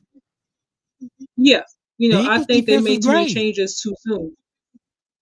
It wasn't what it was like. It wasn't. Man, you got rid of what's his name? Darius You got Slay. rid of CJ Garner-Johnson. You got rid of Darius Slay. Right. Who else was it? There was, I think, I'm missing names, y'all. Forgive Brandon me. Graham retired, but he came back. I remember saying to myself, like, you just won a Super Bowl. Like, you switching a lot out right away. Now, if you did it one more season and people dropped off, I understand. You know, we got to make changes here because you dropped off. We need somebody else who's better. I'm cool with it. But right after you win, I'm like, if you still have them players are still playing up to a high level, I'm like, don't drop them off just yet. You know what I mean? See what you can do one more time. Can you run it back? Can you get close to running it back? You know, that's just my personal thing. I thought he did too many changes. They played high enough. That defense was scary. Darius Slay out the league. The defense was a lot better last season. A lot better last season. Well, I mean, that's easy this to season, say because they won the the Super Bowl. But the defense carried this team this year. It wasn't the offense. It was the defense shutting teams out in the second half when your quarterback only got 15 yards passing, 50 yards passing the whole half. But the defense carried them out. The special teams, the Rams game, blocking the field goal at the end to win the game. Plenty of games like that. Like that defense. Now, early in the season, they had some holes, but then Howard Roseman went out there and got Jalen Phillips. Brandon Graham came back. He went and made a trade for another cornerback. They were straight. Like the defense played outstanding. Mm-hmm. Like that defense, to me, was just as good as the one last year. It's just the quarterback, the offensive play wasn't good enough to prove it. But that defense was top 5 in the league. I don't think so. Like if you got a top 5 defense, okay, maybe they went from number 3 in the league to number 5. That's not a big drop off to me. And Darius Slay went to Pittsburgh. I can Google the stats, but I don't think Darius Slay went to Pittsburgh, and Mike Tomlin cut Darius Slay, and then Buffalo tried to pick up Darius Slay, and he was like, I only want to play for Philly. Mm-hmm. Like now he just out the league. CJ Gardner-Johnson played for 2 different teams because he went to Houston Texans initially, and then DeMeco Ryans, something happened in the locker room. He cut CJ Gardner-Johnson, then CJ Gardner-Johnson went to another team. But like these guys, sometimes you got to move on from guys because what you did Sometimes last you year have to. I don't think ain't that what you was the did time this to. year. I don't. I don't think that. I don't Yeah, think I that mean, if they was the defense would have time. went, if they defense would have went to the bottom, I'd be here. I'd be like, yeah, you know, you're exactly right. But that defense played so good. Like, I'm not mad at any decisions they made. I wish I they would thought have they made were some. okay this season. I wish they would have made They were some. good, but they were better last season, in my opinion. I wish they would Watching have the made game. some decisions on offense that, you know, because Saquon, you know, even though a lot of defenses paid attention to him, Mm-hmm. he just seemed like he was another year as a running back who had a lot of carries. You just put more Mm-hmm. carries on his body. But we're gonna see. Like I said, there's still plenty of time. I, I'm like, this is like so annoying to me. Like even like have this conversation. But what in the entire hell are the Bills doing? I'm like watching everybody making these moves, and I said the same thing in the offseason, even when Sean McDermott was there before they fired the head coach. I was like checking Adam Schefter's page religiously. I'm like, dude, what are the Bills doing? Who they bringing in? Like what? How you dialing up this roster? And zero things were happening. And right now, I'm like, who are you bringing in for these interviews? You know what I mean? Like Brian Daboll, I understand the history. I know what he meant to Josh in terms of his development, but Josh is not a brand new QB coming in the league. We're talking about a Right. head coach position, So if you're talking about him coming back as the OC, that's one thing. We're talking about a head coach. And honestly speaking, he seems to be better OC or better, just calling plays on the offense side than being a head coach, being in charge of everything. I'm just like, you fired the coach, but it doesn't seem like you really thought the decision through, like at all. Not Right. at all. It's like you made the decision, and you just went with it, and that was it. And I'm just like, when you make a kind of decision, you got to have something lined up. Who do you have in mind? Who you plan on bringing in? Like I'm not seeing much of anything. Maybe I missed something. What are your thoughts? Well, I'm never an advocate of firing good coaches. I don't give a damn if they ain't one ever. If they're a good coach, you keep a good coach. But I think Pagula felt like this year was his best year to win a Super Bowl with Josh Allen. And when he walked in that locker room and he seen Josh Allen crying like a baby, he felt really bad and he had to roll a head. And the head that he rolled was Sean McDermott. I wish he would have just said that and just left it at that. But then they had to keep opening their mouth and words kept coming out their mouth. But you were like, what are y'all talking about? This is stupid. You know what I'm saying? And you have no backup plan. Now, that's my thing. Like, have a backup plan. Because if he said, we hit the proverbial playoff wall, okay, that's how you feel. We keep getting right. here, we're not getting over here, so we got to make a change. It's been 9 seasons or whatever. Okay, fine. I mean, I like it, understand. But so what's the plan? What's the plan? You see I Josh think, crying. You see Deion right. Dawkins crying because of Josh. Cooks is crying. Okay, you feel bad. But before you make that decision, dude, line your ducks up in a row. Okay, if I fire Well, Sean, who am I going to bring in? Who's available? Who can I talk to at the end of the season after the playoffs there are you go. done? Like, did you think about any of that? No, And they could like, have. nothing. They could have. But the problem is they fired Oh my Sean God, McDermott. They fired Sean McDermott late in the game. Coaches started getting this is a fired. mess. Coaches started getting fired soon as the season was over with. And there's a lot of teams that started right then. They start interviews like that. That's my camera. Oh. Here we go. My camera fell because I hit the table. But anyway, coaches started making interviews that Tuesday. Coach was getting fired Monday. They were getting interviewed on Tuesday. So with that being said, Buffalo fired their coach so late in the game. Harbaugh already gone. Kevin Stefanski already gone. There's a lot of coaches that Robert Saleh, a lot of these guys already were doing interviews with other teams. So you coming in on the back end. So, and you got a lot of teams out there that still don't have head coaches because you want to wait till Seattle finish playing because you want to see if Kubiak I'm is hoping going to be that's it. Maybe you going. right. Maybe you trying to call Right. Seattle as soon as they done. Like maybe you reached out and like as soon as you done, head over here to Buffalo. Right. Like there was a few maybe coaches. That's it. Right. There was a few coaches with the Rams. They wanted to make, those guys wanted to become available so they can do interviews. So yeah, when teams in the playoffs, you got to kind of wait till they get out the playoffs so you can really go make a pitch at one of their coordinators or whoever you want to do it with. So a lot of teams are waiting on Clint Kubiak. I'll tell you that. It's a lot of teams out there who don't have head coaches right now who are waiting on Clint Kubiak from Seattle to see if they can grab him up as a coach. And one of those teams are going to be fortunate enough to grab him. Who is it going to be? It could be Buffalo. And that's why, you have that's why you got I'm gonna lose my marbles, man.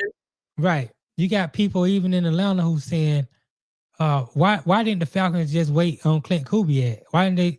Because there's no guarantee that you're gonna wait on Clint Kubiak. He becomes available and he goes to Buffalo, and now you got to try to pick up out of the little that's left out there. So if you got your guy early, you got to go ahead and grab your guy. And so I don't know, maybe Buffalo will get Clint Kubiak, but we'll see. I hope they do something. Honestly speaking, the way it's looking, I feel like the way it's shaping up, in spite of how talented Josh is, I'm not liking what I'm seeing at all. What they're doing, I don't. I have no confidence in the GM. He's done nothing really. I don't even think he has a great eye for talent. I don't. You not only you fire Sean, but then you promote him as well. And I'm like, based on what he's done, where's the promotion coming in from? Like, are you keeping Keon Coleman? Because you kind of threw him under the bus. Oh, you got to let him you know go. what I mean? He done. Like you threw him under the bus. So yeah, he was done are you keeping anyway. him now, or what you doing? He was done anyway. He wasn't ever coming back anyway. Well, look, we'll see what happens there. But I'm just right now he's there, so I'm mentioning it. I saw the clip. If nobody else becomes available, and you passed up. You gave the Chiefs. I forgot what's the 32nd pick, 30th pick. I forgot what number it was. But you had a chance to get Xavier Worthy, quite a few other players as well that you passed up on, and you got Keon Coleman. And you were on camera, on record saying, if nobody else became available, you were going to get him. You didn't seem like you were like, oh my God, I don't really want this guy. I don't really know about him. You were down for it, right along with the coaching staff.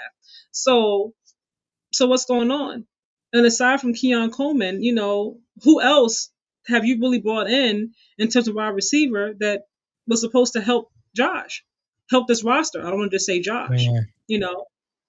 On the defensive side, like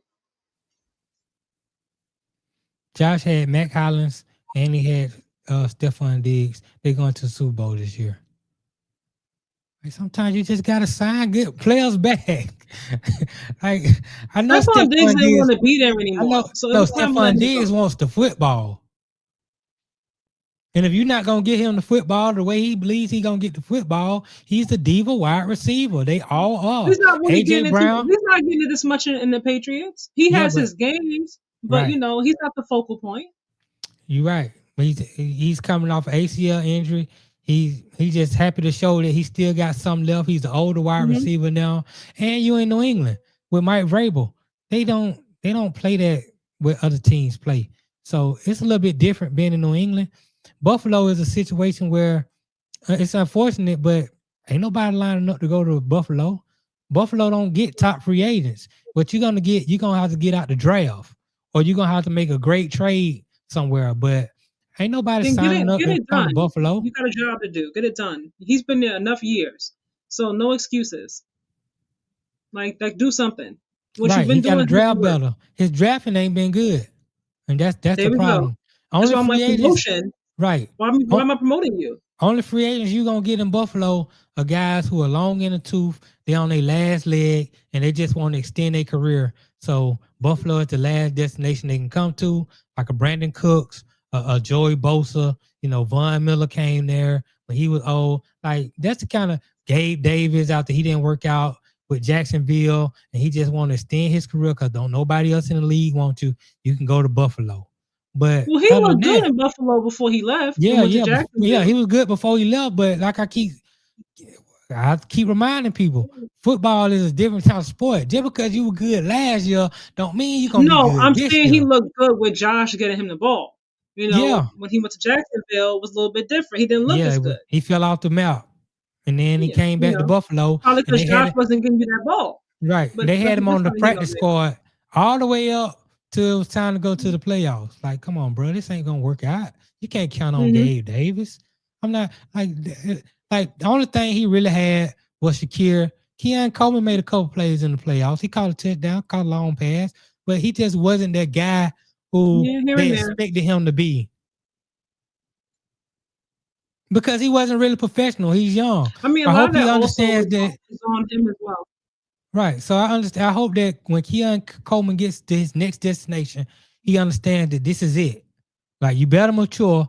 If you don't show yourself to be worthy at this Mhm. next destination, you're gonna be out the league. Because the league moves on. There's guys coming in the draft every year. They'll move on from you. You're not gonna be missed. My thing, if you're moving on from him, who you bringing in? You know, It don't because matter. it's don't it does matter. You know what I mean? No. Keon is young.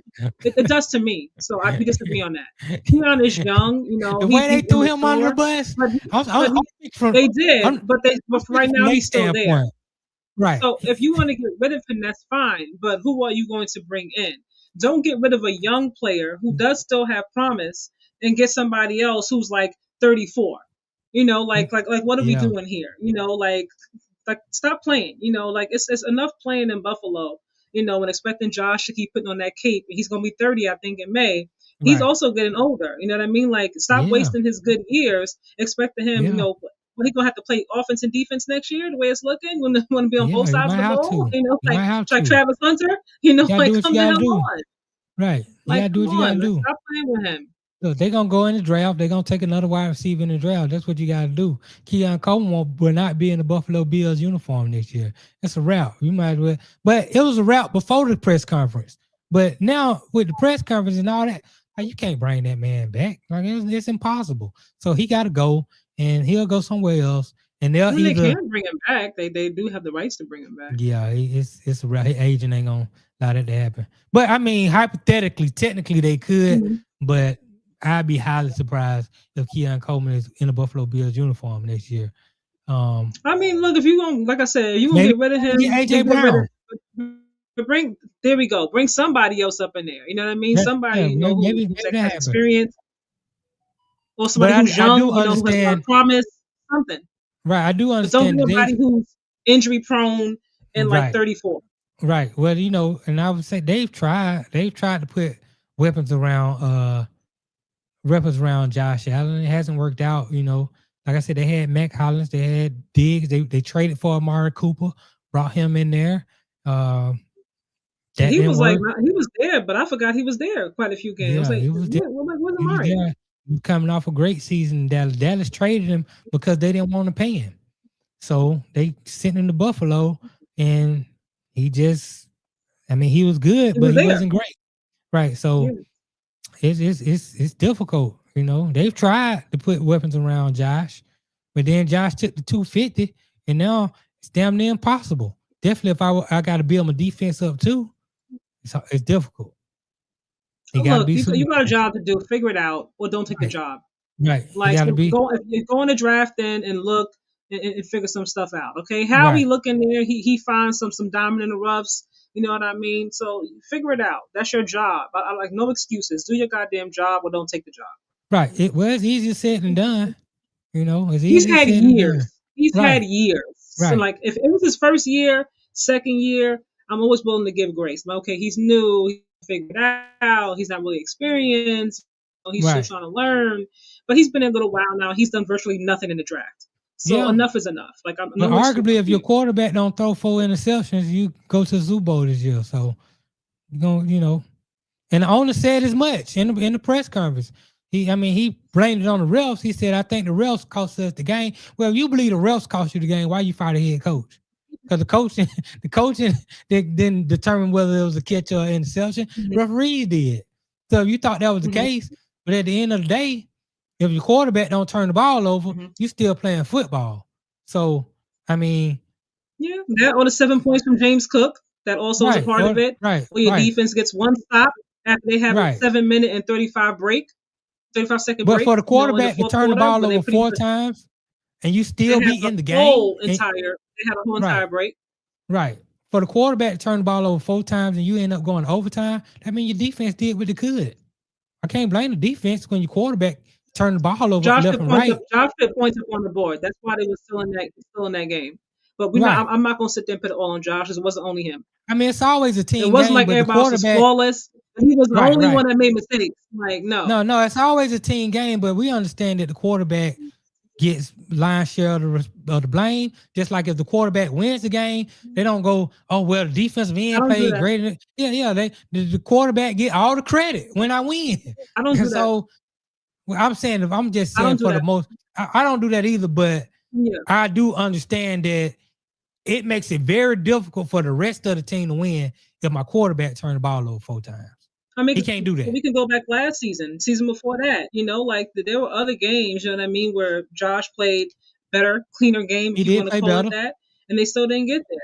And they still didn't get there. And I go to if he had turned the ball over in every single game, you know what I mean, multiple times. Right. Okay, he has a history like Lamar. Doing that every game. But it's like not Lamar the case, turns it over every time. So come on. I agree. He's not Lamar Jackson. He's not Lamar Jackson. I'm trying to throw Lamar. No, I'm just saying, trying to throw Lamar no strays here. Lamar's my guy, but it's the truth. Lamar, every playoff game that he's lost, he's turned the ball over multiple times. And that hurts your team. I know Mark Andrews could have caught the ball, and if he would have caught the ball, all he would have did was let you off the hook. But if you don't turn the ball over, then your team wins. Yeah. And even going back to the year before. Derek Henry too. Yeah, if you go back to the year before where the Bills played the Kansas City Chiefs, you on the goal line. It's 3rd and 1. I need you to get a yard. Okay, you don't get a yard. It's 4th and 1. I still need you to get a yard. You don't get a yard. You turn the ball over. Now Kansas City got the ball. Like, I got to put that on somebody. I'm going to put that on the guy who got the ball. I mean, don't get me wrong. It's a whole team game, but. No, I forgot which game it was. Like, they just needed you to get the kick. Like, they ran the clock down on purpose. You had a 13-second situation. All the way down. Right. I don't blame you for the 13-second situation. Right to the side. Right. You can't let a team score in 13 seconds. That's on the defense. But I'm just saying, as a quarterback, we look at Sam Darnold. Right. We look at Sam Darnold. And Sam Darnold just played the game of his life. 346 yards, 3 touchdowns, no turnovers. And they won by 4 points. If Sam Darnold just turned the ball over 1 time, it's possible they lose that game. Yeah, that's possible. Anything right. Possible. So, and Matthew Stafford didn't turn it over, but the punter, the punt returner, like when you're in the big stakes game like that, you just can't afford to turn the ball over. Nobody. Let alone the quarterback, because the quarterback is going to get the lion's share of the blame. It's unfortunate. Drake May has, but the defense bailed him out. Right. In the game, because CJ turned the ball over twice as much as he did.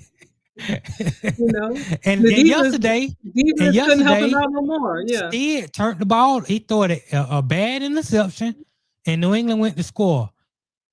Drake May didn't turn the ball over yesterday. He only had 86 yards passing, but he didn't turn the ball over.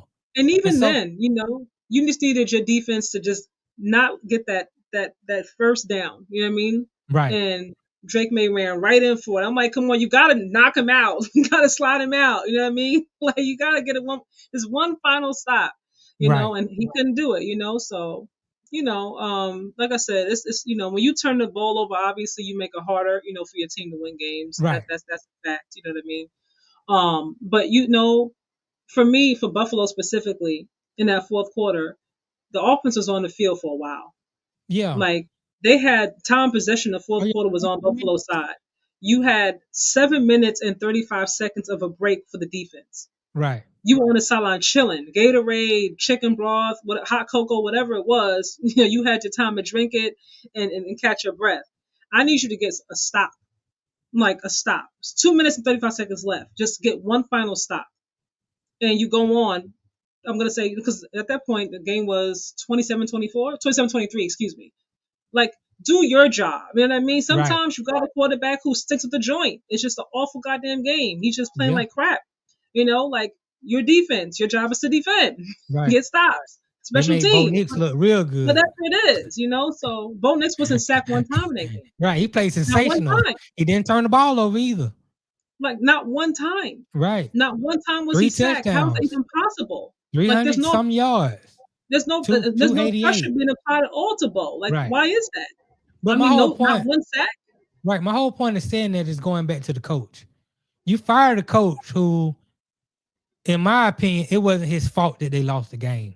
We can blame it on the running back. You can say the defense wasn't good enough. You can say the I don't think it quarterback was turned it over, they lost but the it game. wasn't. It I think it's wasn't the like fact that they haven't progressed past the playoffs. You know what I right, mean? Like all the seasons, I think, finally added up, right. and it's like, okay, like we're not going to go any further with So him. right. So now what you got to do, to your point, just give me a coach that's better than him.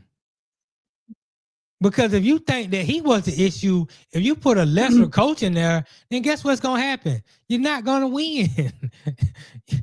and your quarterback, You gotta do something about the roster too. You gotta you right, can't give up 33 points in the playoffs. It's the playoffs. You know what I mean? You can't do that. You can't average that. That's a crazy stat. Like how are you averaging right, 33 points?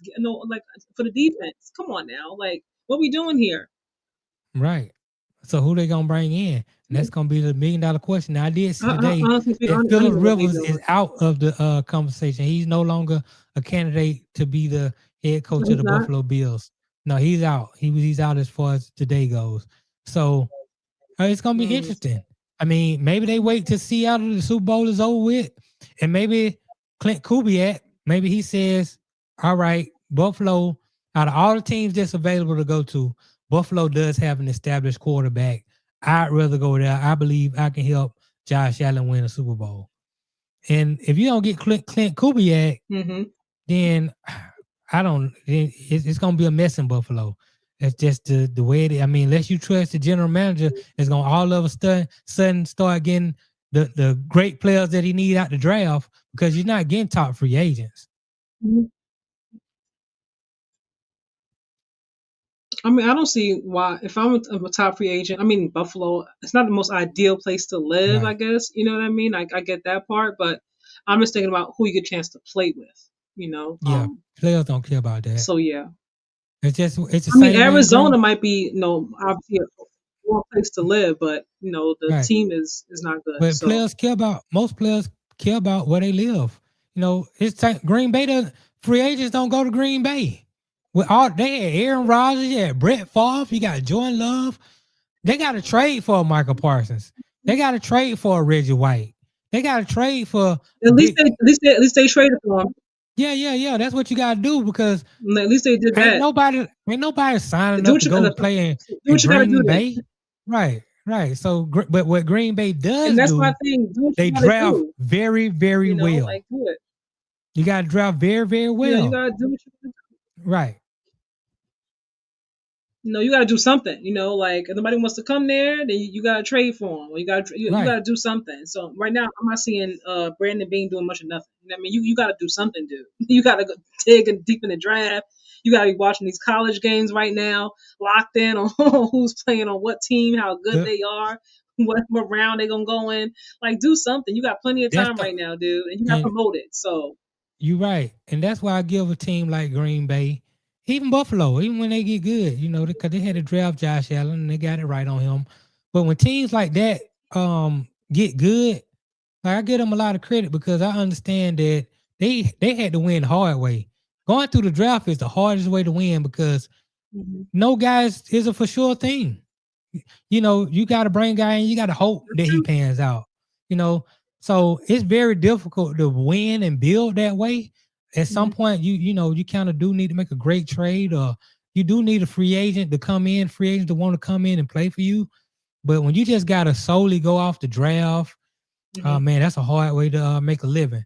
So, I wish Buffalo well. I hope they get their guy.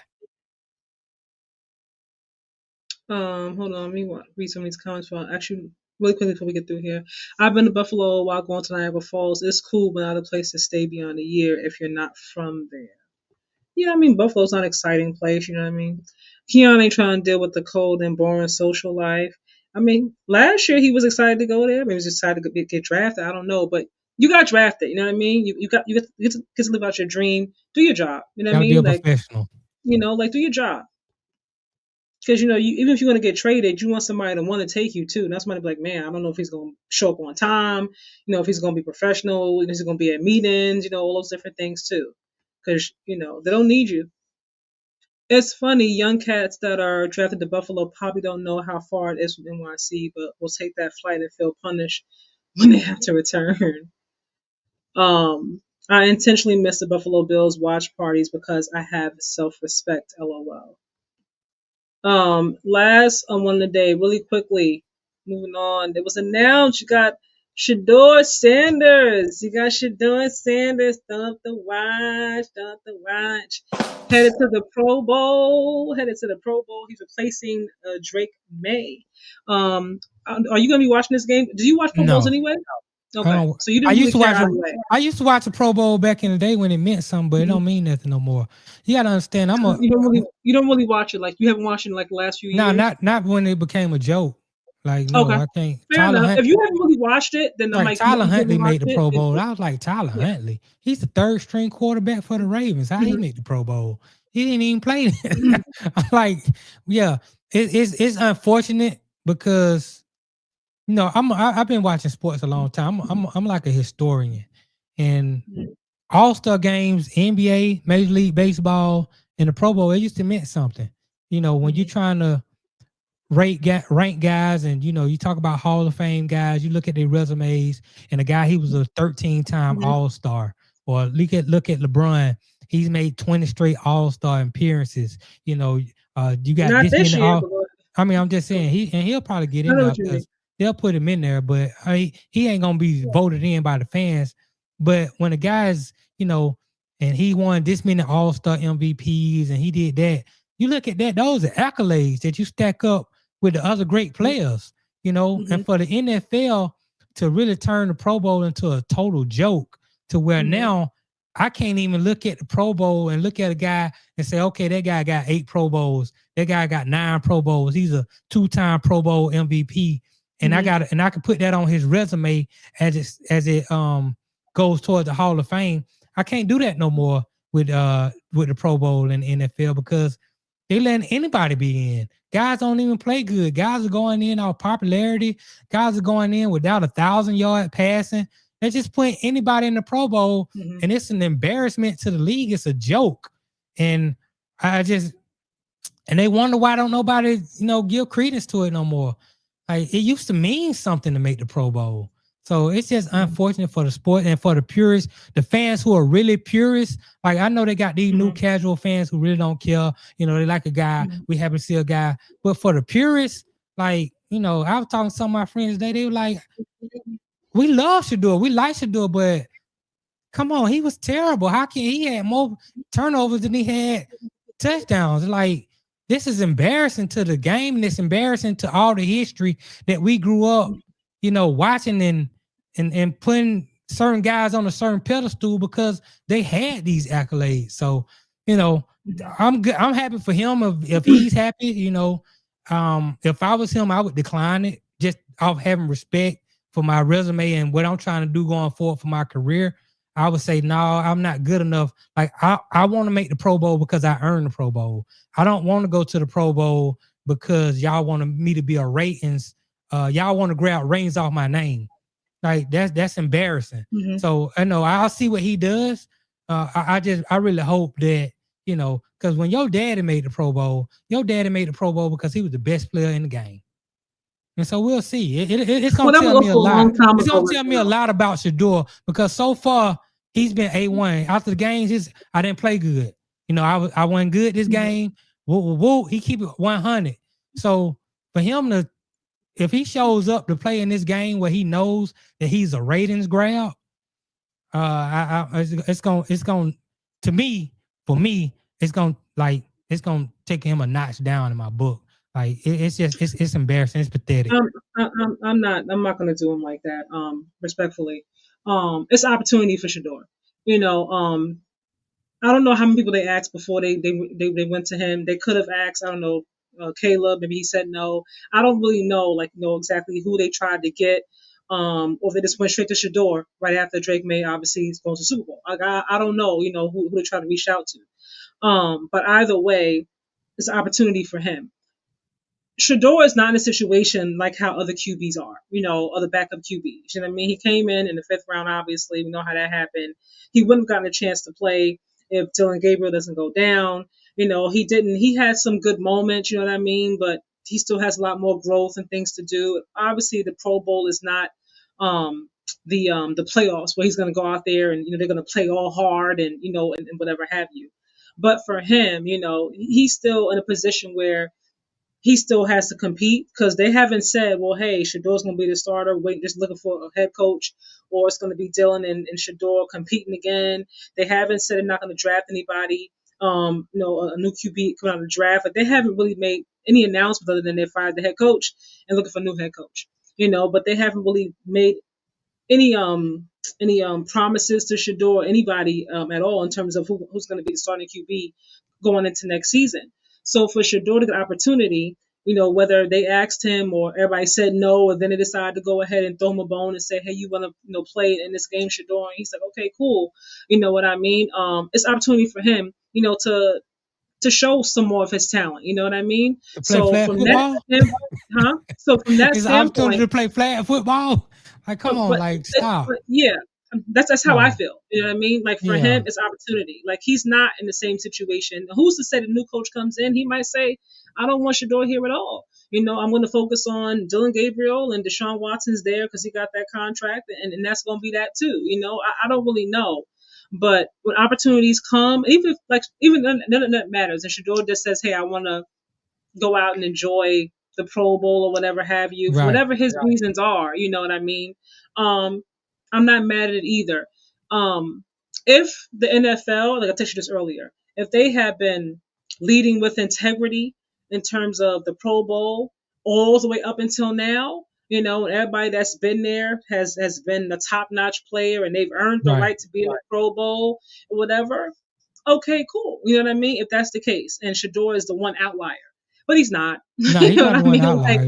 It's been a while since they've done things from a merit standpoint. So I'm not mad at it at all. Honestly, speaking, I told you this earlier, NFL to me has lost so many steps in terms of integrity and merit and things.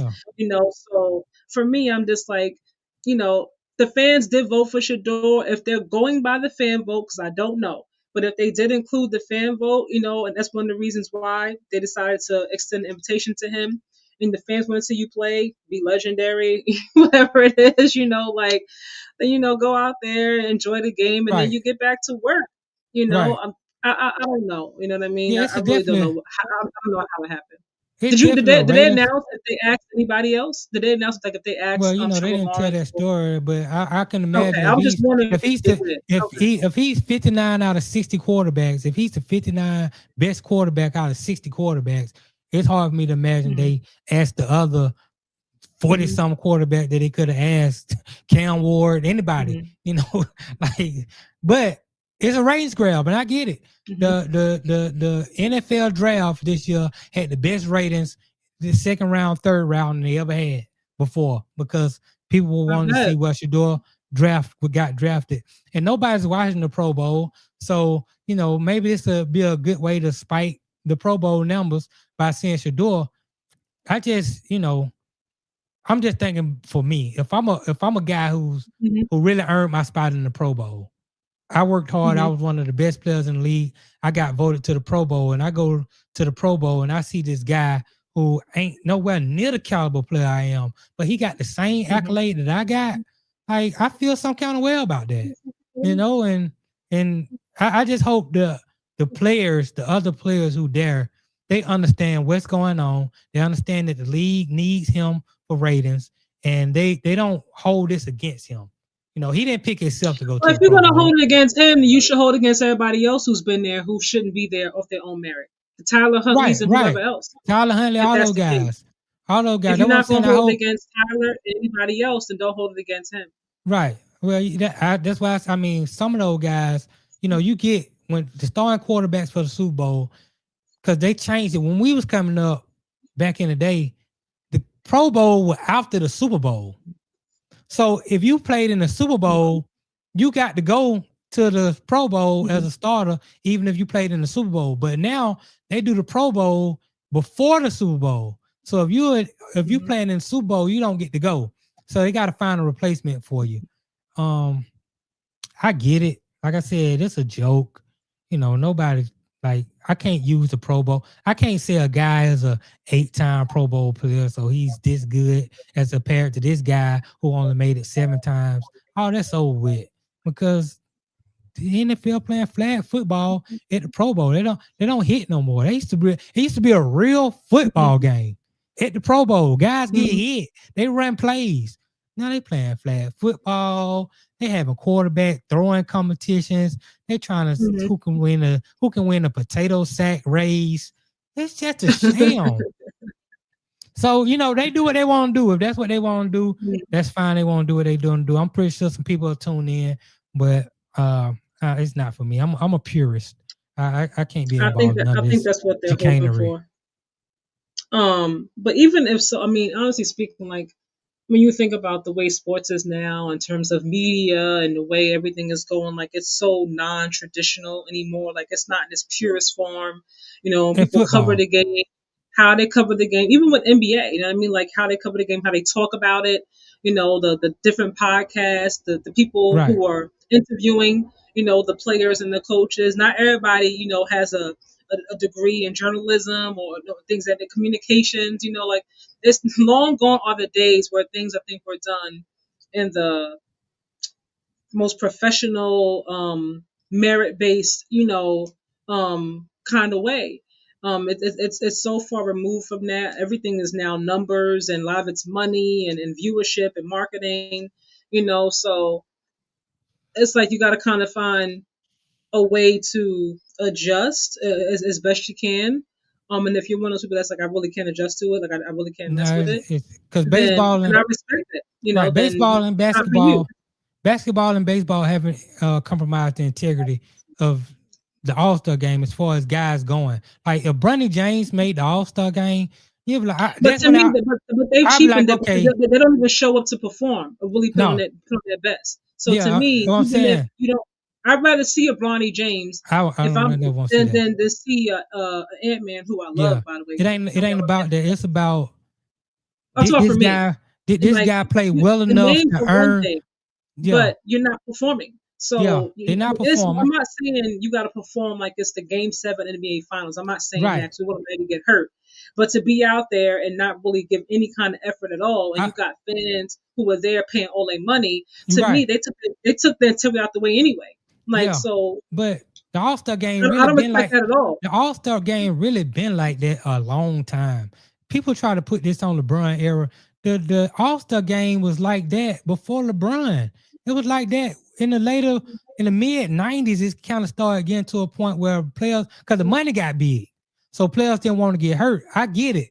I'm not mad at y'all for not playing the best basketball at the All-Star game, but the guys who get to go to the All-Star game, like, that still means something.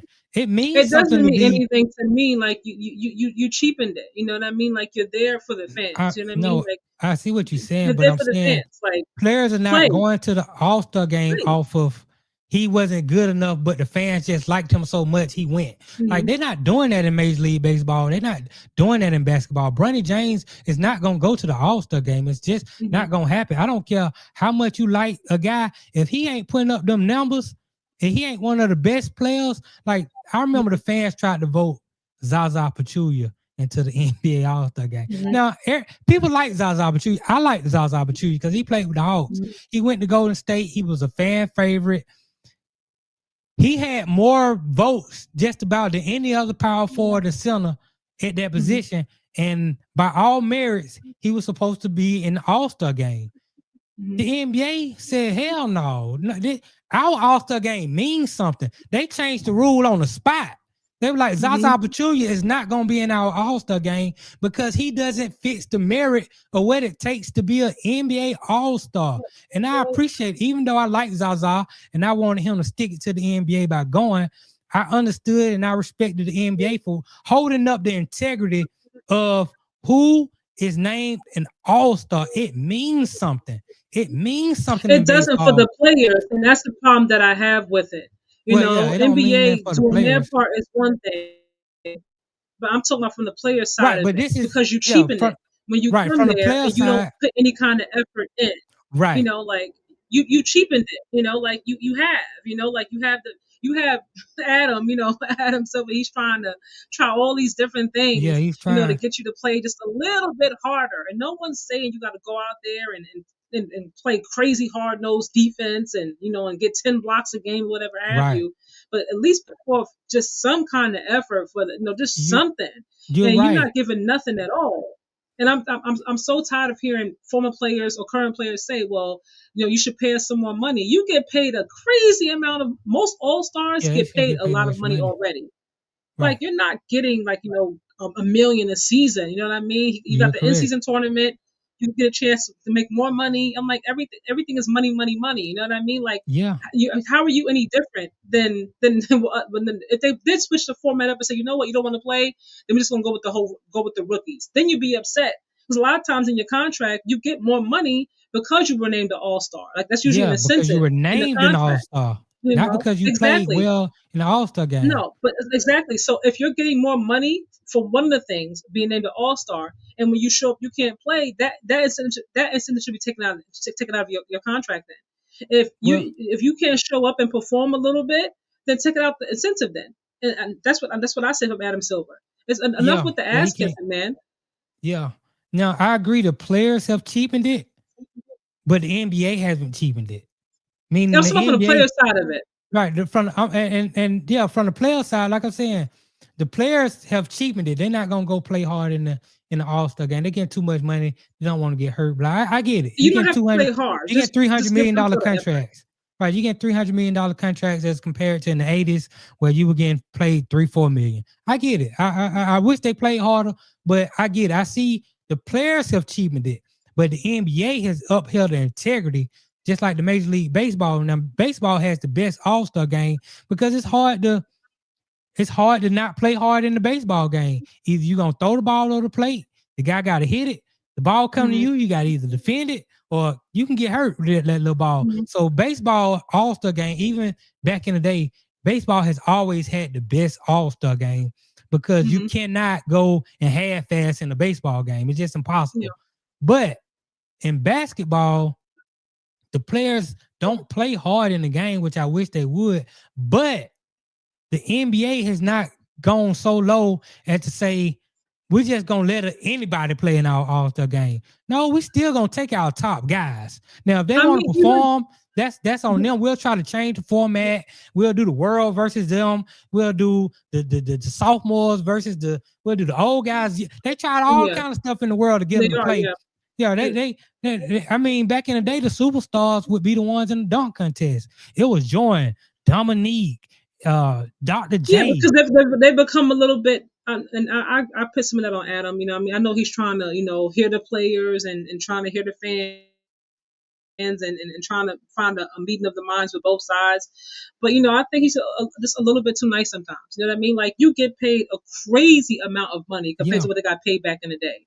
And the all-star players are the ones that got endorsements. You got contracts. Like you got all kind of different things going on. Ant-Man got all kind of different things going on. Steph, you know what I mean? Giannis, he got hurt, but Kay Cunningham, you get paid pretty decent, pretty nicely.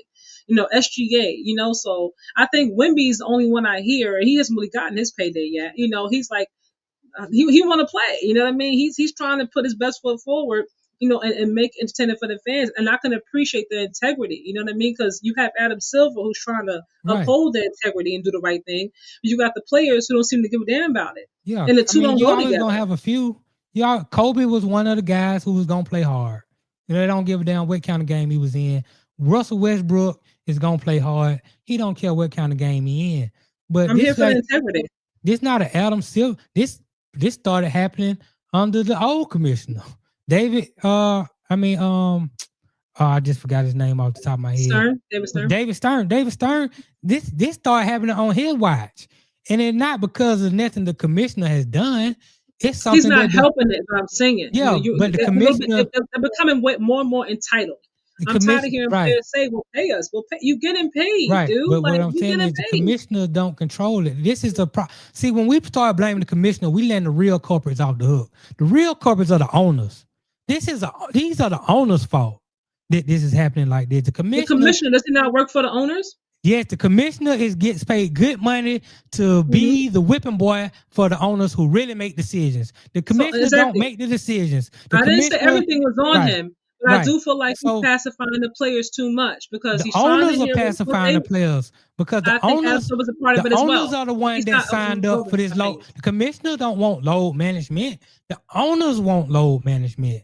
The owners are paying these players so much that they want to protect their investment. When they went to the Olympics last year, Kawhi was on Then get rid of the All-Star game then. Then get rid of Kawhi was it. on the Olympic team. Ballmer called them and said, "Bring Kawhi home. He can't play in the Olympics for y'all." I remember. Right. Then get rid of the All-Star game then, because it's not fair to have it and you have They're not gonna get rid of it. You know why? You have Because fans paying their money they're and still you're not making going to money. show up and There pay you go. any kind of effort. They're Like, I'm still not with making it. money off the All-Star game. It's no different than the NFL. And you heard Robert Kraft say last week, we want to go to 18 games. We want to have 2 preseason games. Well, guess what? They charge for those preseason games. Even though they know the starters ain't going to play and it's going to be a bunch of third, fourth string guys, they still charge you parking, concessions, merchandise. They still charge you tickets. You got to, these leagues are not going to give you no money back as a fan. If you're going to be willing to go out there knowing they're not going to play hard, knowing you're going to have the third and fourth string guys, knowing if we're talking about integrity, you can't pick and choose when you have it. You can't say on this end, well, we're going to uphold the integrity of this, but on the other side of it, the integrity in the bar is low as hell. Either you're going to uphold the integrity of something or you're not going to uphold it. But for me, you can't pick and choose when you want to have integrity. Either you have it or you don't. Either your business has it or they don't. There's no in between for me. Yeah, but it's a difference between when we talk about integrity, the players don't have integrity. The NBA and the Major League Baseball, they have all the integrity in the world. I'm not talking about baseball at all. Right now we're just talking about. I'm just mentioning. I'm just naming even NHL, the big sports, the Shields. They uphold integrity. It's the players. That's why NHL has a great. Players though. The players are paid from the owners. You know what I mean? Yes. And they're not paying themselves. So right. There is a way that could be remedied. You know what I mean? Because they're not going to play for free, obviously. Right. And you want to make your money, obviously. So there's a way to remedy that situation if you care enough to do so. How are you gonna remedy it when the guy gets a $300 million contract? And he means everything to this franchise. How you gonna remedy that? That incentive specifically All-Star. It means enough for you to get paid an extra $1 million, 10, whatever it is, on your contract, but not enough for you to play with some effort in the actual game. So if you can't play with the actual effort in the game, then that incentive is coming out of your check. Yeah, but you got to judge. I mean, you're correct, but you got to judge effort, and that's when you get it's lawyers involved. You got a collective bargaining agreement, and I mean, there's a lot of layers to it. Absolutely, right. There's a lot of layers to it. I'm just you got to follow that collective bargaining agreement, and unfortunately, these coaches, they work for the owners, and these owners send the message down. This guy is playing for us to win a championship. He's not playing for us to win an All-Star game. And, look, Wemby obviously is supposed to be the face of the league going forward. But maybe already, depending on who you ask. But even he is like, let's come out there and play. Right, he's one guy. That's how Kobe was every year. I'm just talking about just the integrity of it, and he's still one of the key players for the Spurs. You definitely rather have him than not have him to win a championship if you want to contend for one, because he's the face of your franchise, arguably the face of the NBA in a few years, depending on who you ask. You know what I mean? So if he and the ownership is okay with him showing up and putting forth some effort, what's the problem with everybody else putting forth a little bit of effort? Just a little bit. Guy. He's just one a little guy. bit. Kobe, like I said, Kobe gonna play hard every time. If he can do it, then everybody else can. Yeah, but if he can't get everybody, I don't want to get hurt. He has to be able to get everybody else to do it. See, Kobe couldn't get everybody else to do it. Now. Don't get me wrong. Even in today's NBA All-Star game, the first 3 quarters is where it's rinky-dink. Come to the fourth quarter, they do tend to play a little bit harder. They try to win a game. They take They put the best guys in the league on the floor at that time in the fourth quarter. It don't matter if you were voted to be in the All-Star game or not. We trying to win this game. Fourth quarter, we playing all out. Okay, they do a good job. But the first 3 quarters is like, what are we doing? Like the slam dunk contest, you like, who is this guy? This guy's in the G League. He's not even in the league. Like, And he comes out every year. I'm always hoping that he's got an opportunity, but I'm hoping somebody gives him a chance to be on a roster and like actually stay there. You know what I mean? Right. He always Matt McClung. He always gonna come out there and he's Right. gonna show what he can every time.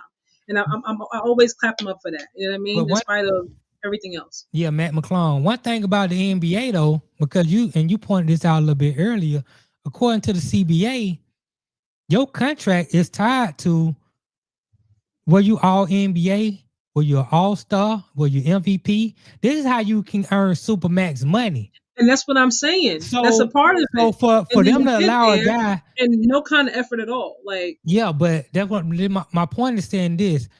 I can't let Bronny James go play in the All-Star game because his contract is tied to the accolades that he get out the game. If he makes the All-Star team and now he comes up and it's time for the negotiation and he's saying, well, I did make an All-Star. I deserve to be paid this much. You throwing off the whole game, and the NBA won't allow that. So if you're gonna make the NBA All-Star game, I mean, I'm talking about the players who do get paid the top dollar. That's what I'm talking about. They're not gonna play hard. That's what I'm talking about. For 4 quarters, and that starts with ownership because you're the ones paying these players. So you absolutely can figure out a way of how you can change that up because your owner, you have the right to do so as long as it's within legal parameters. Yes, that's the problem. You can get it. Like I said, you put it in the contract. A contract is what you make it. You put that incentive in there. You know what I mean? But, for me, it's really a shame. And again, if we're talking about integrity, then have it because the fans are the ones that are paying the money for you to go. They're paying for your sneakers.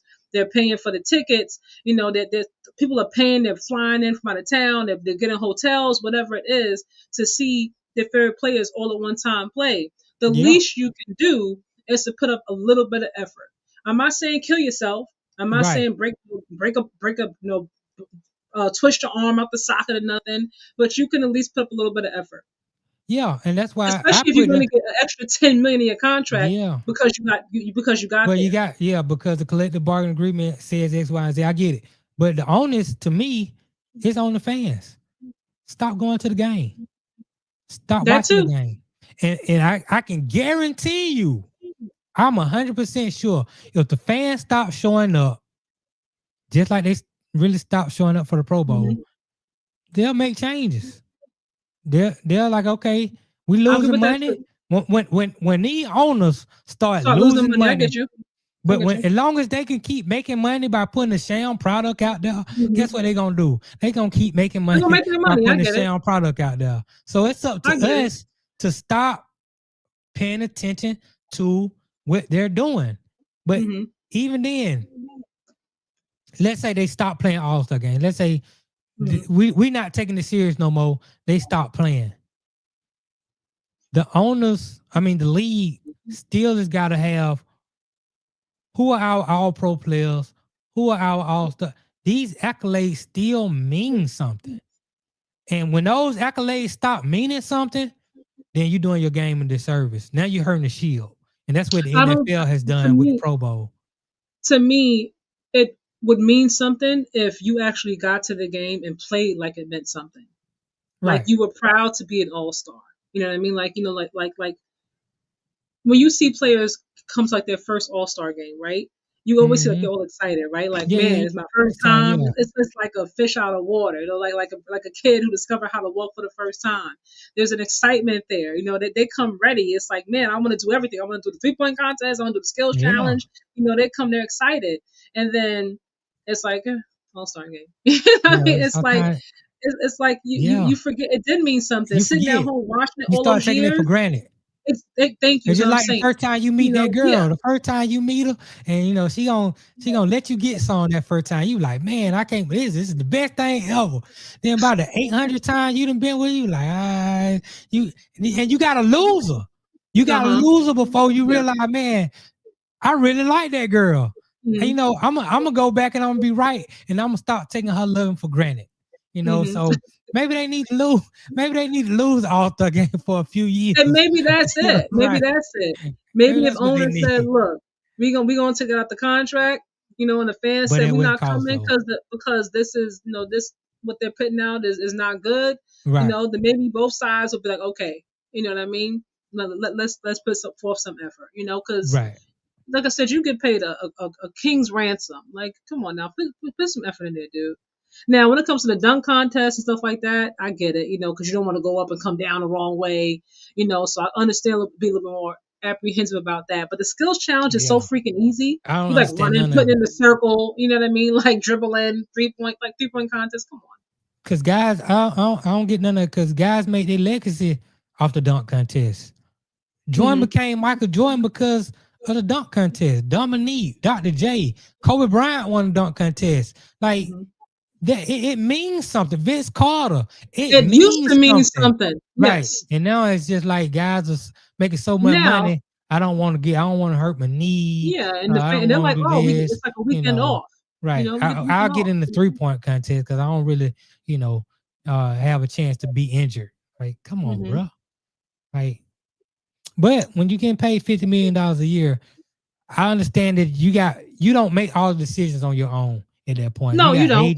You got agents in your ear, you got coaches in your That's ear, what I'm saying. you It's got more than owners just in the your play, ear. more than just the players. Right, You know, right, ownership as well. You know, it's right. you know, that's a lot. You know, but for me, when it comes to just the word integrity, you know what I mean? Like to me, Right. it's not just if you have integrity. I'm speaking from a general standpoint. If you're a person that carries yourself with integrity, to me, you can't pick and choose when. Either you have it or you don't. You know, either your business, you know, you run your business with integrity. You know, you direct on your employees. So you know, you pay them right. You know, sick time, whatever it is. All those things to me go together. You know what I mean? Not taking advantage of people. You know, who may Right. not be documented and paying them less because you know you can get away with it. You know, all those things to me, you know, go with integrity. You know what I mean? Either you got it or you don't. I think But you if the can't. NBA I think if the NBA had his way, you know, the people that run it, I think that's why Adam Silver keep trying to change it up. Like they want the He's players to trying. go right. He's trying for They life for want the him. players to go play hard, but there's nothing you can do once you give a guy $50 million, $60 And that's the million. problem right there. Right, but If that changes, then but it's the gonna be like, CBA hold on. the CBA says I gotta get a players 50% of the profits. Well, like I said, everything goes back to what you sign and agree. Right. You know what I mean? Like owners Right. gotta also agree to that too. You know what I mean? Right. Both sides gotta agree to it. So, you know, hence the WNBA right now. Right. You got players on one side, you got owners and stuff on the other side, and there's no right now that nobody's going to sign that line. So yeah, so that means you got to be willing to not play basketball. I mean, well, and they get paid more on Unrivaled, so they chilling. Right. I've you know? seen the NBA have a lockout, and we just ain't playing basketball. We don't agree. And then you come back and you just play 50 games that year, and you go from there because we missed 32 games because we couldn't agree on a collective bargaining agreement. Everybody loses money. When you miss those 32 games, the owners lose money, the players are losing money. That's about who can hold out the longest. So, you know, it's really come down to business at the end of the day. And sometimes you got to give a little to receive a little. So, you know, well, but I wish the owners are giving. You getting paid that crazy amount of money. You know what I mean? Like, you know, and then but the owners don't shoot no basketball. They don't run no laps. They don't lift no weights. They don't get no ACL injuries, and they get 50% of the profits. So it works both ways. Well, I'm paying you for a service, and you've agreed to pay to play. You know, yeah, but without the players, you have no service. So, you know, so you know it is what it is. You know, you dream again to the NBA. You want to play in this league. You know, you want to take care of your family or whatever it is. You want to win a championship, whatever your goals are. You know what I mean? Like, it still goes back to owners because they got to pay you. Yeah, but if the owners don't have no players, they don't have no league. I mean, but the thing is, you're always gonna find other player. You're gonna find the players. Yeah, they can try. They've done that before. They've had scrub players come. I mean, you're not gonna find LeBrons and Stephs. No. That's why that only works. That idea you talking about, it only works in football because people will watch football regardless of who's playing. people don't care about football players. That don't work in baseball and it don't work in basketball. They tried it and ain't nobody showing up to watch that. We're not finna show up and watch some guy who was sitting on the couch last week come. No, but football they will. They'll still sell out the stadium as long as everybody is playing with these scrag players. Okay, it's even playing field. Basketball and baseball, it won't work. They tried it, and they'll never do it again because you just gonna lose money, and you still got to pay those scrag players. So yeah. Like I said, this goes back to ownership. Are you willing to keep paying out top dollar? You know what I mean? It's on you, the load management, all these different things. Like I said, there's so many layers to the conversation, but as an owner, you're paying, so Yeah, but they make when you're a lot of paying, money. when you're paying for something, you know what I mean? You always gonna have more say because it's your money. Well, they think they got more say, but they don't. They got equal say, But it's only 32 owners, and you got it's not equal. It's equal. They feel it's equal because they're willing to do certain things. But if ownership decided to go somewhere different with it, they can absolutely do that because it's their money. It's not equal because you only got 32 owners and you got 400 in basketball per se. You got 420 players, so those owners are gonna make more money than the players individually. Now, combined, 420 players gonna make just as much as the 32 owners. That's the 50-50 split on the revenue. But these owners as long as they can put a game out there and they can get people to show up and pay for them parking tickets and pay for that concession and pay for that merchandise and they can get those TV deals, they never gonna lose money. They gonna make money. The only thing the owners gotta do is make sure the players show up. If the players don't show up, then everybody gonna lose. But the owners got way more money than the players on an individual basis. They can hold out longer than the individual player can hold out. Absolutely can, yeah. Yeah, they can. All right, you guys. So this was it's getting kind of bittersweet, you guys. Coming to the end of an era here, end of a season here. 2 more weeks. Super Bowl, and that'll be it for our NFL season, NFL recap, you guys. So we'll figure something else out, you guys. We'll be back here though, obviously. Super Bowl recap, gotta talk about it. Well, it's a lot of things to talk about. Yeah, if anything it's happens gonna be something this happening. week, because right now we're still trying to figure out who's the coach of who and who's going here, who's going there. Right. And then, so listen, NBA is gonna be picking up soon. All stars, So yeah, there'll be a lot going on in sports regardless. I'm just talking about from the actual season's standpoint of the NFL. But all right, you guys, Nasir, Brother D, who else is in this chat? Miss Stewart. Yes. What's up, lady? Thank you all for tuning in. If you have not hit like and subscribe, make sure you do that already. As Nadi always says, at least send to one person. At least one person. Oh no. If you haven't hit the subscribe button, please do that. Just Simply Sports with me, Kaja, at One Man Cave. Nadi got a whole bunch of channels, y'all. You see them at the top. Subscribe to all of them if you're not subscribed already. Subscribe to all of them. Anything you want to say before we get out of here? Oh man, I think you said it all. Make sure you go to One Man Cave on all social media platforms, YouTube.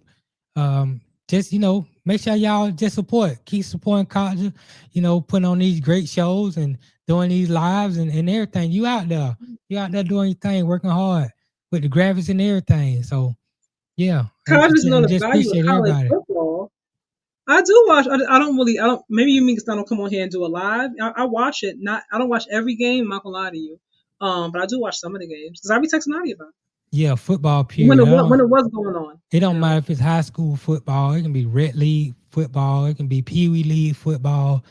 People are always willing to watch a football game. XFL did good. The USFL. Do you watch the XFL, UFL? When XFL first came out, I did watch it because Vince McMahon owned it, and I knew he was gonna bring a lot of innovations to the game and how you watch the game, and he did. And once the XFL, he got in some legal trouble, and the XFL folded the first time.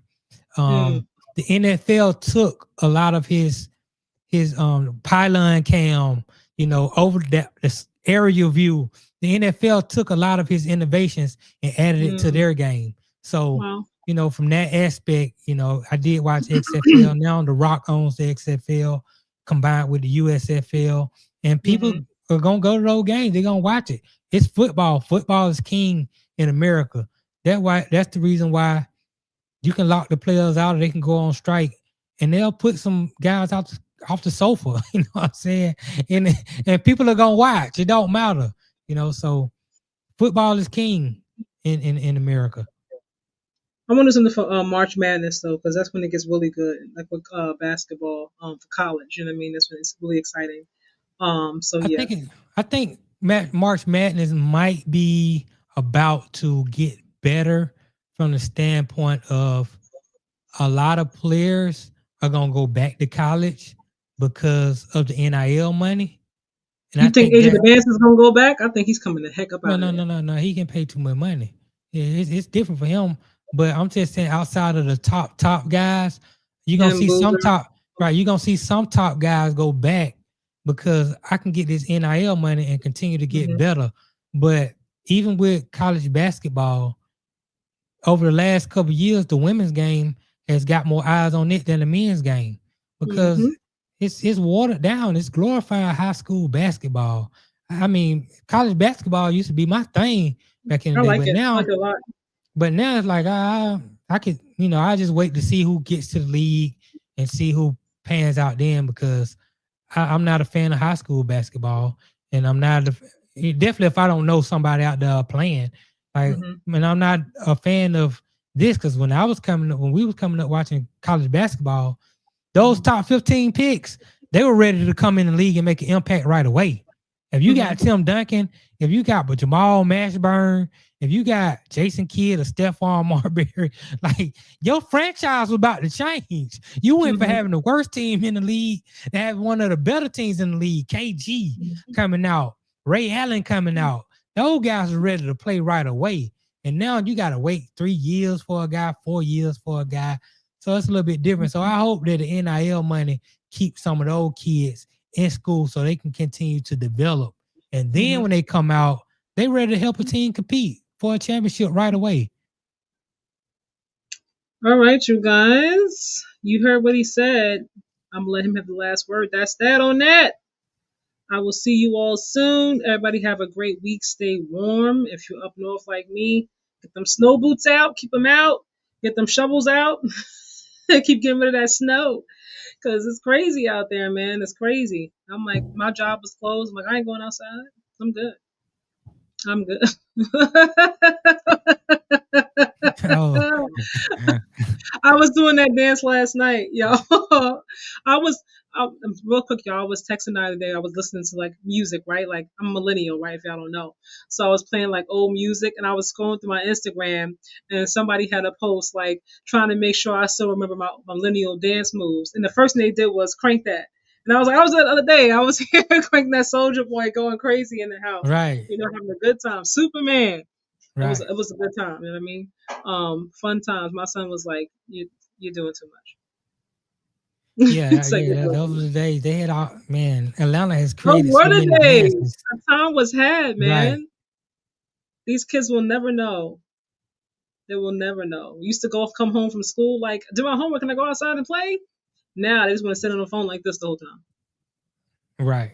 Like, used to mean something to go outside, man, to play with your friends. Go to the park. Yeah. It was everything. And we had video games too. But we still wanted to go outside. We still want to go outside, and play with other people and be outside. I mean, how you gonna meet a girl if you ain't outside? Like, you gotta go outside. That's how you meet the girls. Yeah, now they meet them through the DMs now. Yeah. Maybe it's times change. Yeah, all my clients that are like engaged, I'm like, oh, how'd you meet your fiance? Oh, I met him on Tinder. I met him on this. I met him through Facebook. He slid in my DMs. Everything is digital now. Like, nobody's meeting person face to face anymore. Yeah, everything's that's kind of weird. Maybe I need to get me an account somewhere. The Tinder account. Skeptical. Yeah, I'm not a Tinder. Definitely not Tinder. But they got 1,000. They got 1,000 apps. Maybe I need to find me a good app and hop on the app and see how they work out. But I'm kind of, I'm trying to get my mama one, y'all. I just want to meet somebody and just have a good rapport with them, and you try it out, and I don't going online is risky to me. You want to help you set up your account? I'll help you. Well, We can come back and get everybody updates. Yeah, I might confide in your services. We'll see if I get desperate enough. I don't think I'm that desperate yet. You know what? That's the wave nowadays, y'all. Maybe it is. Maybe I gotta find, get on with the times. I haven't met one client who was like they met their fiance in person. Everybody's like all in the apps. Everybody, which is crazy now. Man, that's tough. It is. I'm like, man, y'all, people are crazy. So I'm like, y'all be safe. Y'all be safe out there. And I've met some women online before, like on some, Facebook or something like that. Being online, and I've met some decent women online, but it's just not I would just rather be out and about and just meet somebody, or you working with somebody, or however that works. But I don't know. It's tough out here. It's ugly right now. Well, you gotta get your profile up. Take some nice photos. Yeah. I don't like. With your shades on, Nani. I don't like taking photos and stuff like that. Oh my God. But I have some, but they're just personal. They just personal for me. I don't be trying to be out like that. Like, because it don't matter what I look like. Don't make me who I am. It's about the personality. I like long walks on the beach. I love good vegan food. I love asparagus. You gotta put all that in there. Okay. Yeah, I might. Gotta throw it in there. I might need to hire you to hook me up with make it look good for me. Then I'll throw you some pictures up there. You post them up for me. I'll let you run it. Hold on. Nasir said, "Go to church, young blood." Wow. Oh yeah, that's church and young blood in the same sentence. Yeah, you find all the freaks in church. I used to find plenty of freaks in church, man. Run through them and send them on. That. Oh my gosh. You can't find no good woman in church though. It's hard. I'm sure there's some good ladies in church. Yeah, I ain't found one though. In all my years I ain't never found no good woman in church. Well, I mean, didn't Stephanie Aisha in church? Hey, my point exactly. When they were 13? Right. Now, if you mean while you're young, and and it's a good thing, because divine wisdom, the Bible says it's better to marry while you're young. Because that's when you're supposed to grow with your person. You're supposed to experience things together. Once you start getting up into the late 30s and 40s, like you in the point where you got to settle. Like you with somebody who has a lot of experiences, and it's a little bit more difficult. Then you got to really accept them for who they are. They're not gonna change. You're not gonna mold them, and none of that. So you just gotta accept them for who they are. Love them. Well, you always gotta, in my opinion, take somebody for who they are. You know what I mean? Like, as long as you can deal with it. But a young person is still finding out who they are. They're still progressing into who they are. So you feel like you've reached who you are. There's no room for you to change or grow anyway. I mean, evolution is evolution, but and more for me being a man, I'm really more speaking on like the woman. Like it's gonna be hard to mold a woman who has a lot of experiences. It's gonna be hard to be able to, she just you gotta go back. She's already been molded. So you gotta a guy like me has to get a young girl. And what I'm hearing is you want to be on your Bill Belichick-ish. You want to go back. Right, that's why I don't knock guys like Bill Belichick. I get it. Bill Belichick can't get no 60-year-old, no 50-year-old woman. He gotta go all the way back. Now, good thing for him, he got the check that ain't gonna never run out, so he can afford it. You know what I'm saying? But yeah. I understand why a lot of older guys go back and get younger women because they have a better chance of, it just, even if it's a lie, they feel like the girl really loves them. Well, yeah, okay. Well, Bill's a little bit different, you know what I mean? But I think it depends on what you're looking for. If you're trying to mold somebody into something, then you gotta go with somebody younger. You know what I mean? Because they're younger, less experienced, they don't know as much, But if you want somebody who knows who they are, they're more established. You don't want somebody who you gotta kind of teach things to, and Right. things of that nature. Then you go with somebody who's a little bit older, So it really depends on where you are. That's the thing, Right. like Right. somebody who's ready now to be a wife. You want someone who wants a whole bunch of kids. You don't want somebody who doesn't want any kids at all. Exactly. All those things go into it. But so what I'm hearing for you is your profile, right? Y'all take a note. Y'all take a note, Brother D, Nasir. So we got to get Nadi somebody who's vegan, like long walks on the beach, maybe into sports. Someone who's younger, right? Because you want No. somebody you can No. hold. No. All No, that's wrong. All that's wrong. no. I don't Okay. care about none of that. She don't even got to be vegan. As long as Really? she was, So you can eat no, your longer. vegan food, and she Yeah, can have like her steak. my last girlfriend wasn't vegan, but she respected I was vegan, and she used to cook vegan for me. When she made meals, she made my meals separate, and she made me vegan. Like she would buy stuff or make stuff that that I like. I'm cool with that. I'm at the point where I'm not trying to mold and change nobody. I just want to be happy with somebody. I want somebody who's happy with their self. They already happy in life. They're not looking for me to make them happy. I can't make you happy. You You gotta don't want already that. be happy. That's exhausting. Right. And I'm already happy. So we just two happy That's a people task. who can accentuate each other's happiness. She don't have to be a young girl because I don't really want to have to teach. I got a daughter. I don't want to, what I'm saying? What about kids? If she wants kids, are you okay with giving somebody more kids? You like, nah. I would prefer if we not have children at this point. Like I've had my children. Like if she just really want to have children, but now she need to be younger if we're gonna have children. But I don't. I'm cool. Hopefully, she cool with not having children. Maybe she's already had a child in the past. Who's So I don't know. It's tricky. It's at the stage I'm in. It's very tricky. It's very very tricky for me. So really, it's just about. The most important thing with me is, do you respect me? Are you honest with me? You gotta have respect. Yeah, you gotta be honest with me, and you gotta want to have sex a lot. And if you can do those three things, then I'm gonna be fine with whatever you choose to do in your life. So That's it. Oh my God. Those are the three things. Those all.